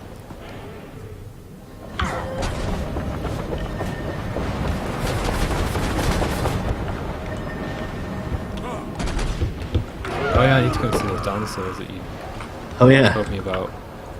There's a particularly interesting enemy down there as well. You'll know exactly who I mean. Nobody saw that in chat.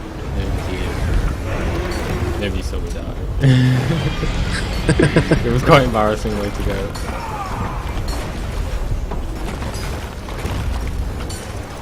I actually thought to myself, I hope nobody sees this, and I realised I was actually streaming.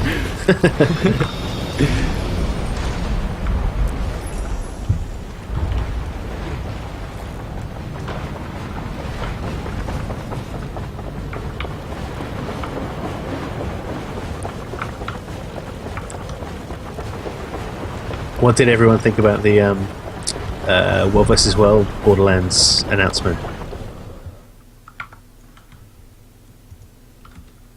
I don't know, Rowan, I don't think we've actually talked about it. No, we haven't. Do you play World vs. World much? Not really. I used to go into it a little bit. But it was... I know, it never really grabbed me, I guess. Which is why I'm actually really looking forward to the new World World map, because even as like a non-World World player, I'm really excited for it. So where are these dinosaurs? If you go down, there's like the ramp down where the story stuff was.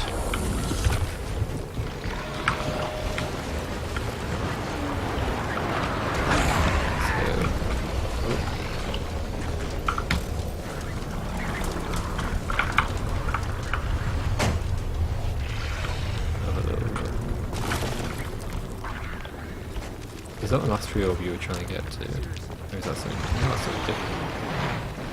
Ah, I just got a mastery point for earning a bronze reward on the that adventure. And a chest with 5 more blue question marks. I really want to know what this question marks are. Yeah. I've got a rifle that I can't use. Yeah, I've got a sword which I can't use, so they definitely must have locked it all down.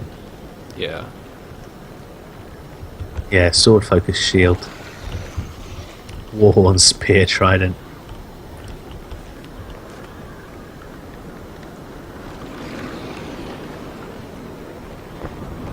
Okay, so the raptors are down. I think last time I tried to jump this and I made it, so... Famous last words. Oh, it really was. What do you make of how the glider feels? I know it's something that a lot of people have said, is it feels a bit strange to use. Yeah, it feels... I don't know if it's because I'm playing on NA from the UK. It feels a little bit clunky to me. And so does actually the swapping the legends.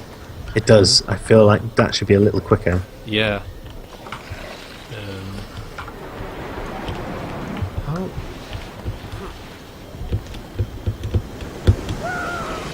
we go. That's how the pros do it.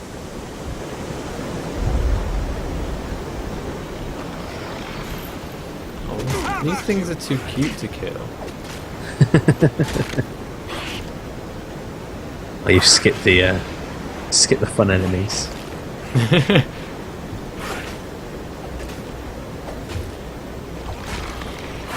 well.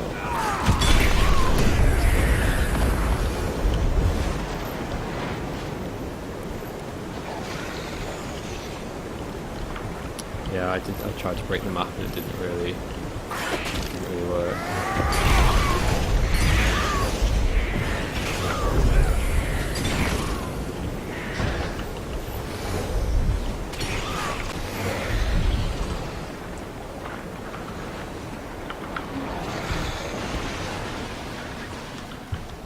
It's like Jurassic Park 2.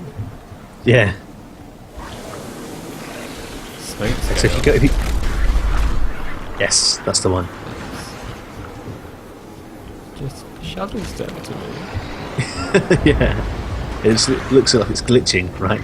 Well, I was in completely first person mode, so I missed the whole animation. I just did it again.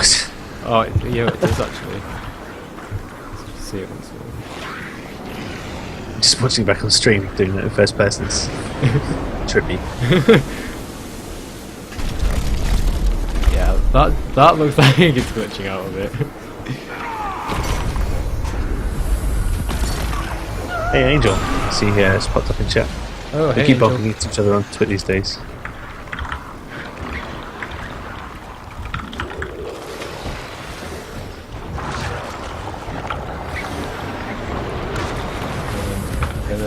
I'm gonna be vigilant and attempt to break out again. I will succeed, and I'll become famous for it. You're just trying to trash GuildMag's reputation again. I know it.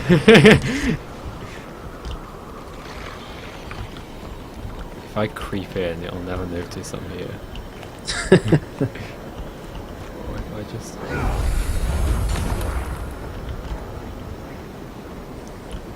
Yeah, let's see what this does. See Synod saying in chat, it has an animation that says evades in the mist, so maybe it's not glitching. I think you're right. It's totally not glitching. It just looks. Yeah, it just looks like. It's so unlike anything I've seen in this game before. It looks really glitchy. I don't feel like that animation's finished yet. I hope it is. That's how it is. It's brilliant. Oh, this thing's quite tanky.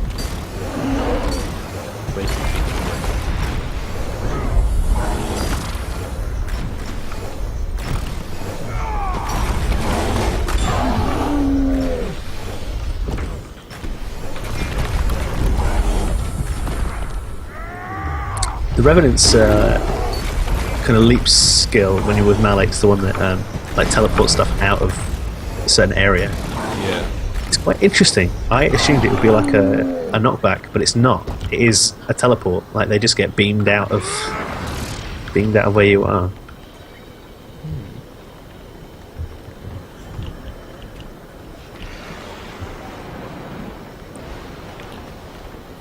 Determined to.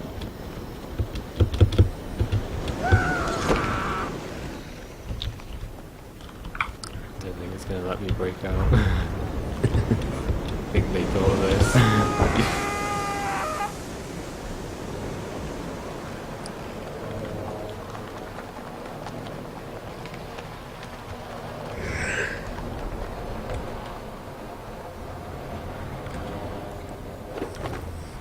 One thing I do hope they show in later betas is like different levels, you know, like the canopy, the floor, it'd be really interesting to see. Yeah, I mean, I guess it sounds like a dumb question, but I assume this is the canopy that we're in now. Yeah, well, I assume so, because... I think that's what they said, the canopy was kind of all the broken airships and things like that. I was quite interested to see, I hadn't spotted the PAX announcement talking about how the floor of the jungle isn't just going to be kind of like the upper floor, there's actually like underneath the jungle as well. Oh really? Yeah, there could be some really interesting stuff down there.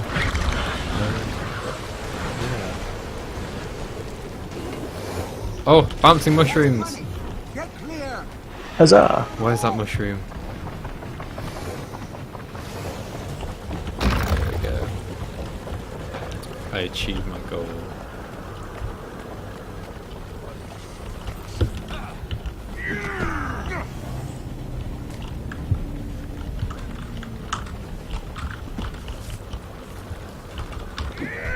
Praise the Pale Monk. The commander comes to our aid. Time to bust some heads.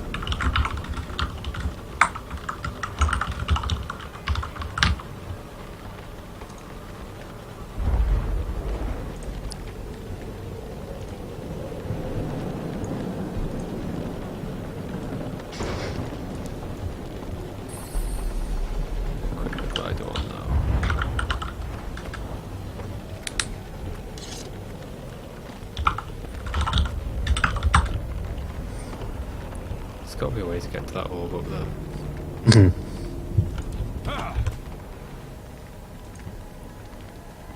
Surely there must be.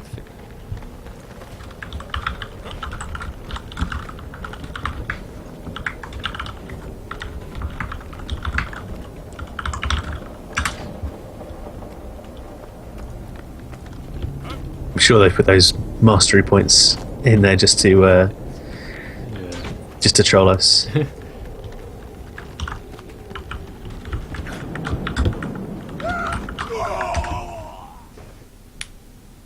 Nobody saw that. Apart from everyone on the stream. I'm getting harassed in GuildMag Skype now for saying beta instead of beta. Beta. Have you been? Yes. That's something I didn't pick And up on. I know it's wrong, but I'm sticking with it. With and beta. Yeah.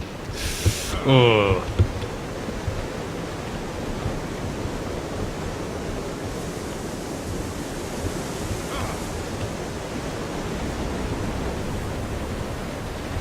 It's funny, I never expected kind of Wyvern or Waven or however the hell people say it to be one of those words that has umpteen different pronunciations and everyone's convinced theirs is correct. I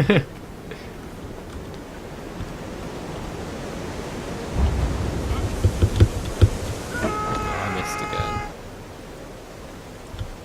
I'm trying to be too cool to score there, it's not going well. Everyone's seeing it.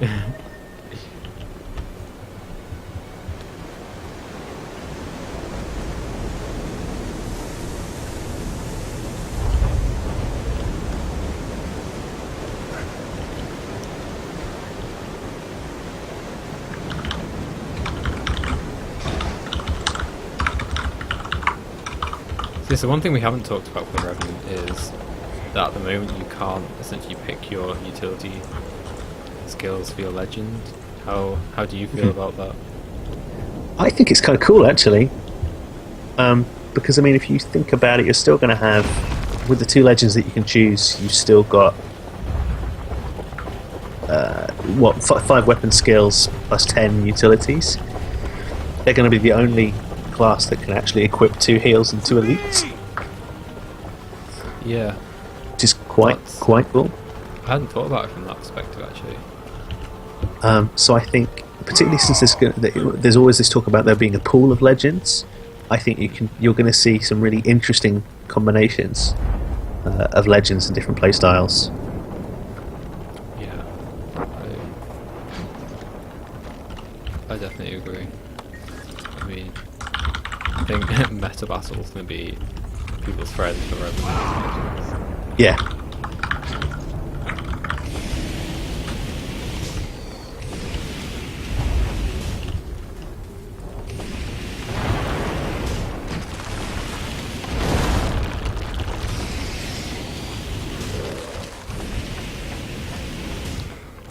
The last time I have any fun, of course I'm having fun.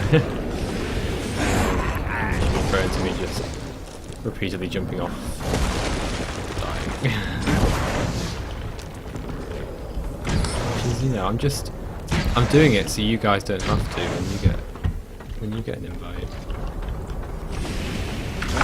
Community service.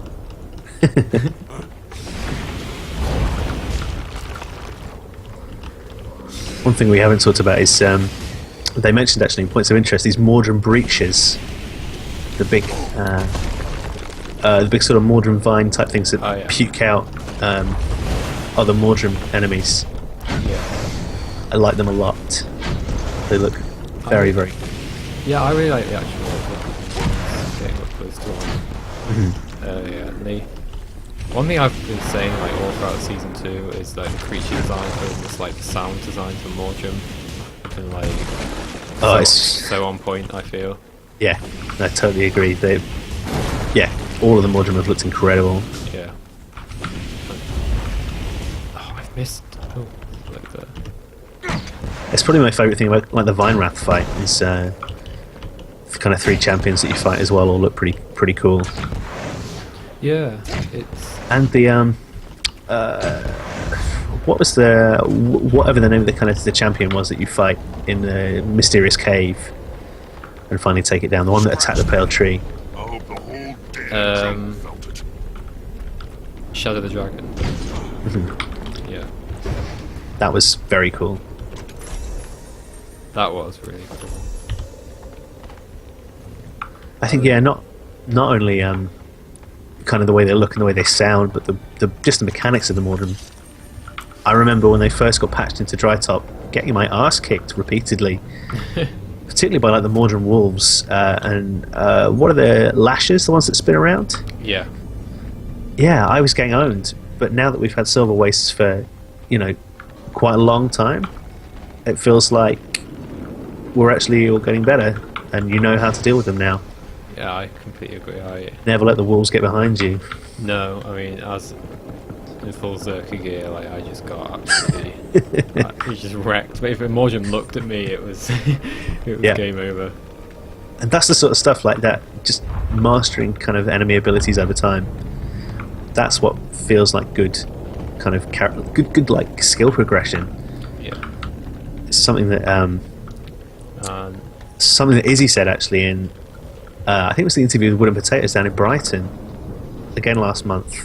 But this whole idea is that they want to put content before people that does kind of like really own you at first, and you have to go away and try and like change your strategy up or change your build or something.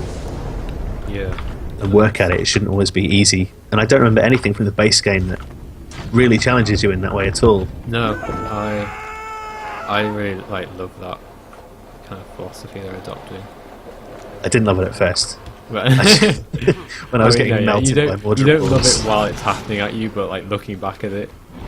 Yeah, it's definitely one of those in retrospect. I enjoy the pain. And speaking of Mordrum breaches,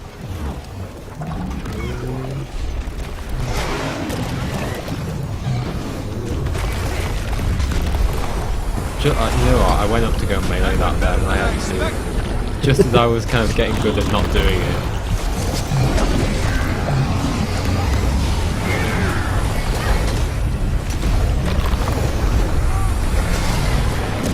I don't know if it's of any importance, but the Mordrum Breacher had like a kind of brown halo around its kind of its name when you clicked on it. I don't remember if anything else has a similar sort of. Just like a brown semicircle above it. Again, I'm kind of looking out for all these new little bits of UI that we see. Yeah. Place. I think that's where it would be. Like if it's a champion or something, that's where you see like a different graphic. Oh yeah. I wonder if that kind of brown halo is significant. I think it did get a buff at some point that looked like it kind of was in range because we killed the other breaches. I do wonder if that might suggest that you'll get kind of like grouped enemies. I wonder if they could be related by kind of whatever the colour of the halo is above their names or something like that. Yeah. I thought I was onto a path that led somewhere cool then, that just loops back around. I was like, oh my god, I'm doing it. I'm breaking out the map, and then my dreams were crushed. If I had just looked at the map, I actually would have realised. Yeah. I was just looping around. What's your take on this whole idea that your total mastery points are going to be shown in your nameplate? I quite like that actually. I think it makes more sense than just having like level 80 there. Yeah. Because I mean, at this point, being level 80 isn't essentially the big achievement. Absolutely. So I really like it, and I think it fits with kind of what they're doing about the whole like leaderboards for the adventures kind of thing. It's more about, I think it's a good kind of progression. Yes. Do you think we'll ever see kind of looking for group is going to be, full berserker, warriors, Ellies, guardians, only 500 mastery points, or get out? I mean, I can see it maybe happening a bit, just like it sometimes happens now with achievement points. Because you do sometimes see groups like 5k AP or GTFO essentially.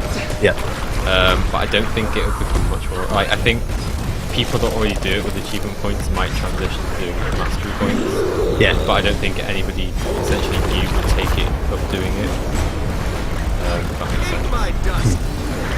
It'll be interesting if we do get more dungeons. So I know that there's going to be some masteries that will unlock abilities that enable you to beat certain Mordran enemies. I wonder if they would have a dungeon or some kind of instance content like that that has those enemies in it. So then looking for group would have to essentially say you have to have this ability unlocked through masteries or you can't come to this dungeon.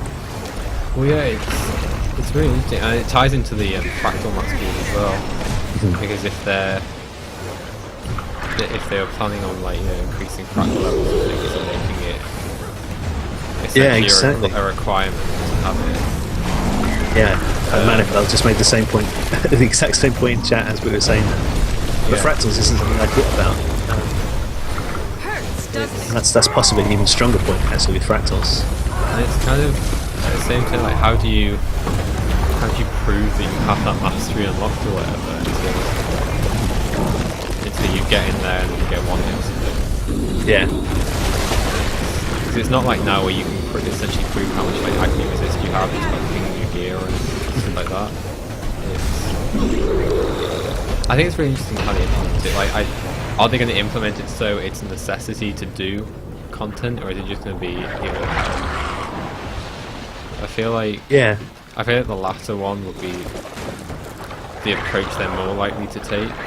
Yeah, I get the feeling that it's going to be the case that you're unlocking kind of additional stuff to do. So at the end of the one of the mastery lines is going to give you the ability to like man harpoon guns and pull wyverns out of the sky to hunt them, which I kind of dig. But I suppose you're not going to miss out by not having that. It's just an extra something you can do. And probably these same Mordran, it's likely going to be maybe like a world boss or something. You just can't go and do that world boss until you have that ability. Yeah. Which kind of, I guess, ties back to their whole Metroidvania the thing that they kind of keep talking about. Is this idea that you have to go away, get an ability, and then you unlock a new part of the old zone and you can do this extra stuff. How that works in fractals might be a little bit more interesting. I'm imagining that kind of like going over fractal level 50 might require like a mastery unlock to unlock new mislock instabilities. But then, I mean, by the time you're getting to level 50 fractals, I guess you can kind of be considered fairly kind of like a fractal elite, I would have thought. And so then, if fractals is your thing, you'll probably want to do that fractal mastery line as quickly as possible.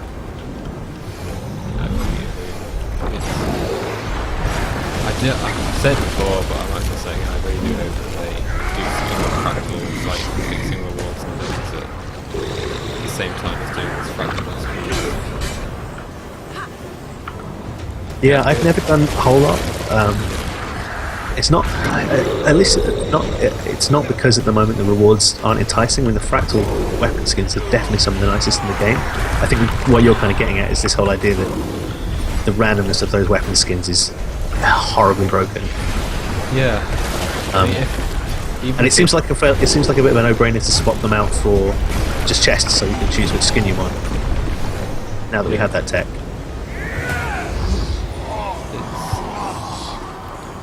I mean, I do think even if they just changed it so you like guarantee yourself a skin, it would make it rewarding in itself. I mean, So you think you'd actually do that, so you'd collect tokens or something, and then? Yeah, because I mean, I enjoy doing fractals, and used to like. But you want to know that you're going to get I want to know a cool weapon skin every 20 runs or something. Yeah, because I mean, at the moment I'm farming for my second legendary, so I'm Yeah. mainly like farming dungeons for gold and like silver wastes.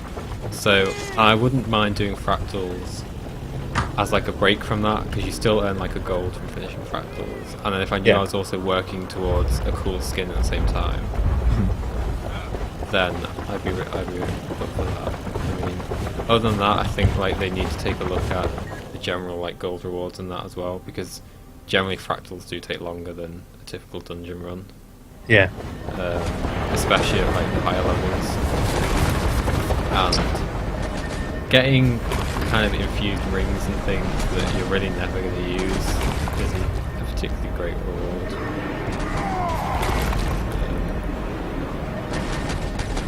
Because I mean, if you're doing the higher level fractals,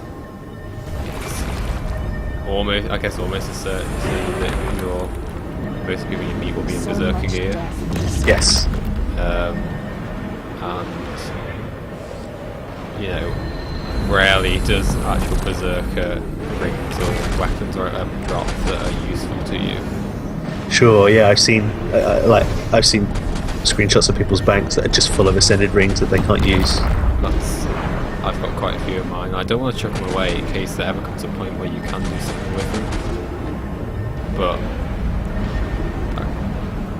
at the same time, I feel like yeah, it seems like even if you could just turn them in for there's all the kind of random drops that you need to infuse rings and right, I don't know fractals too well, but I know the kind of is it like globs of mist essence and things like that? Yeah, well, are they less useful if you get kind of already infused rings that drop? You then don't need the globs of mist essence for anything. Well, yeah, basically you do. You basically don't need them if you already get the infused stuff, because right. What else you use for infused stuff? And like, honestly, at this point, I'd even be happy if I could just stick ascended rings into the Mystic Forge just for a chance at anything. Sure. Because at the moment it's literally use or delete. So when the stats you get on Berserker, and just someone like me who doesn't just want to get rid of it in case at some point it isn't useful. Yeah. Because I mean, essentially, like, you do the run, you get a ring that isn't useful at all. It's like you might as well have not bothered if you've got like virtually no reward. Sure. Yeah. Actually, it's interesting. The more you kind of the more we talked about it, the more you convinced me how broken Fractals is as far as rewards. Yeah. Which is strange because actually, it's as a game mode, it seems pretty well rounded. It's really I prefer Fractals to doing dungeons. Mm-hmm. If it was as Lucan runs, I'd just do Fractal runs. Yeah. But it's not. So, which is why I think you don't see many people doing it. Sure. Because it's not that interesting. It's not fun. It seems like a prime candidate for a rework as part of Heart of Thorns. Yeah. I mean, at least from kind of talking about it like this, it doesn't seem like it would be too hard to do.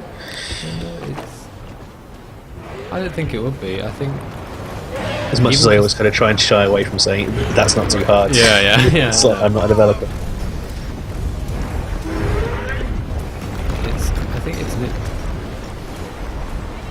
I think it's just a case of working out what rewards they want Fractals to be like. Do they want it to be... Because at the moment it feels like a halfway house between somewhere where it offers unique skins, like the Fractal skins, and just another place to get gold. Sure.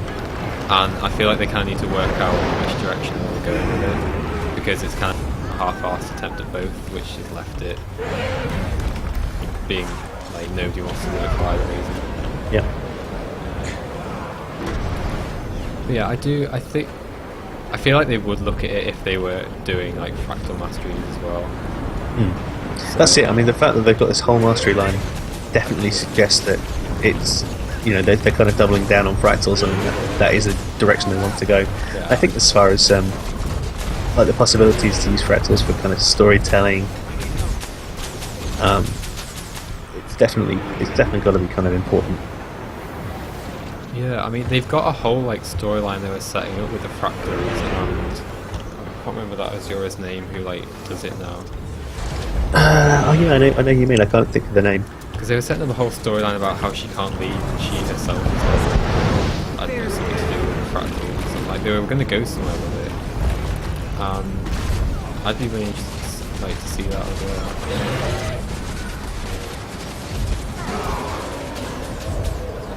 Now that we're talking about it, I'm just going to pull up the Fractal Attunement Mastery and Oh, they're all details are obscured by the mists, aren't they?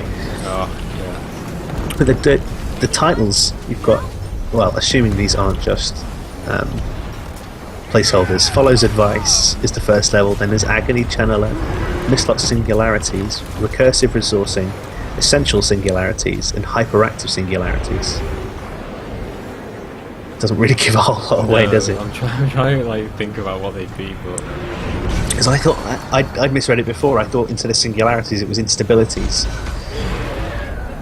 Maybe singularities are kind of going to be the next 50 levels of the, of instabilities. Maybe they turn into singularities, who knows? It's just like something that's like unique to that run. Maybe.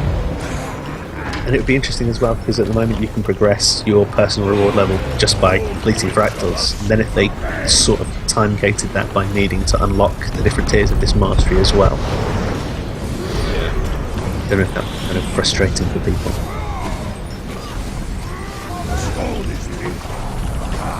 Hunger for that.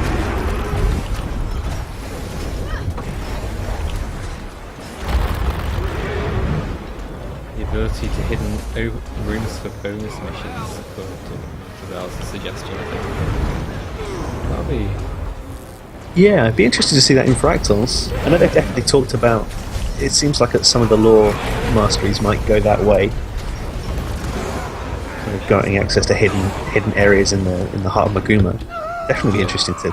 If you could unlock whole new boss fights in fractals. At that point then, do we get back to the looking for person with X mastery to unlock next boss? Yeah. Well, I suppose, kind of as we say, like if you're getting to the point where you're all like top fractal players anyway, the likelihood is that at least someone's going to have it. Yeah. It's interesting. Thinking back to masteries, I know they've said, Arena have said that they're going to kind of backfill, like retroactively give you mastery points, probably based on the achievements that you've got completed on your account when the expansion launches. I guess they're all going to be mastery points just for Pacteteria, which is kind of exciting because if you have it enough, you might be able to get through the precursor crafting mastery line pretty quickly. I hope so. Yeah. That's like my main goal at launch. Try it and actually get that far. Yeah. It's going to be interesting to see if they do go the route of showing people the new legendaries before launch, or if it's going to be just a case of finding them. Yeah. TK17 says, any thoughts on how the new abilities will affect overall PvP? We've already touched on that a little bit actually. Mentioned Malik's probably quite a bit. Yeah, so Malik's definitely, as we say, I reckon I can see that in kind of in PvP. Not so much in World v World for Malik's, because again, kind of water fields all over the place, constantly clears. I can definitely see the chain. I can see Hammer being really good, actually, just for that kind of moving reflect. Yeah, that's. You can have like frontline revenants, even if like frontline revenants is Jalis. You run in there with your Rite of the Great Dwarf damage reduction, with your reflect shields up. It's going to be really interesting. I am really looking forward to seeing how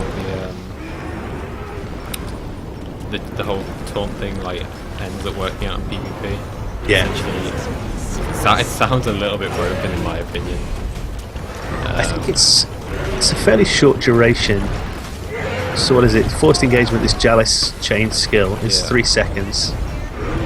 It's still 3 seconds. It's 3 seconds, it doesn't do any damage, and you can stun break it. So I think in PvP actually, where most people will run at least one stun break, it's maybe not so bad. Yeah. Beta's over. I think it's going to be really interesting to see. So with the new Borderlands, like the World versus World meta is going to be changing a whole bunch. Yeah. And I think as well, PvP is going to be changing a whole bunch. Yeah, not only because of Stronghold, but also because of kind of specializations Yeah, are I going to was be about to say. major. And I think there'll be quite a few overhauls to like the old system as well. I think old skills will get updates and things, because I can't imagine that none of the base professions will get torn. I mean, I'm sure that must be added in somewhere. Yeah. Guess we'll see. So, have you been kicked out yet, or are you still? No, I'm still going. Really? Can I go back in? Oh, I can't. Oh, now I'm gone. Oh, okay. So yeah, that's the end of this first stress test. There is one in, I don't know how many hours time, the second one. Don't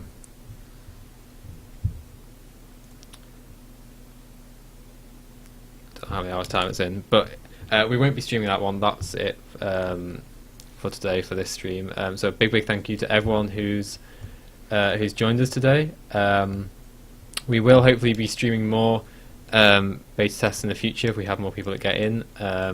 So remember to follow us on Twitch. If you missed any of this stream and you still would like to see what happened earlier on, it will be uploaded to our YouTube channel in a little bit. So check out youtube.com/GuildMag.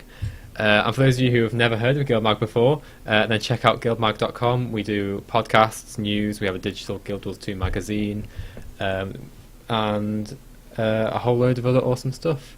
So yeah, thanks to Chris as well for joining me. Thanks for having me.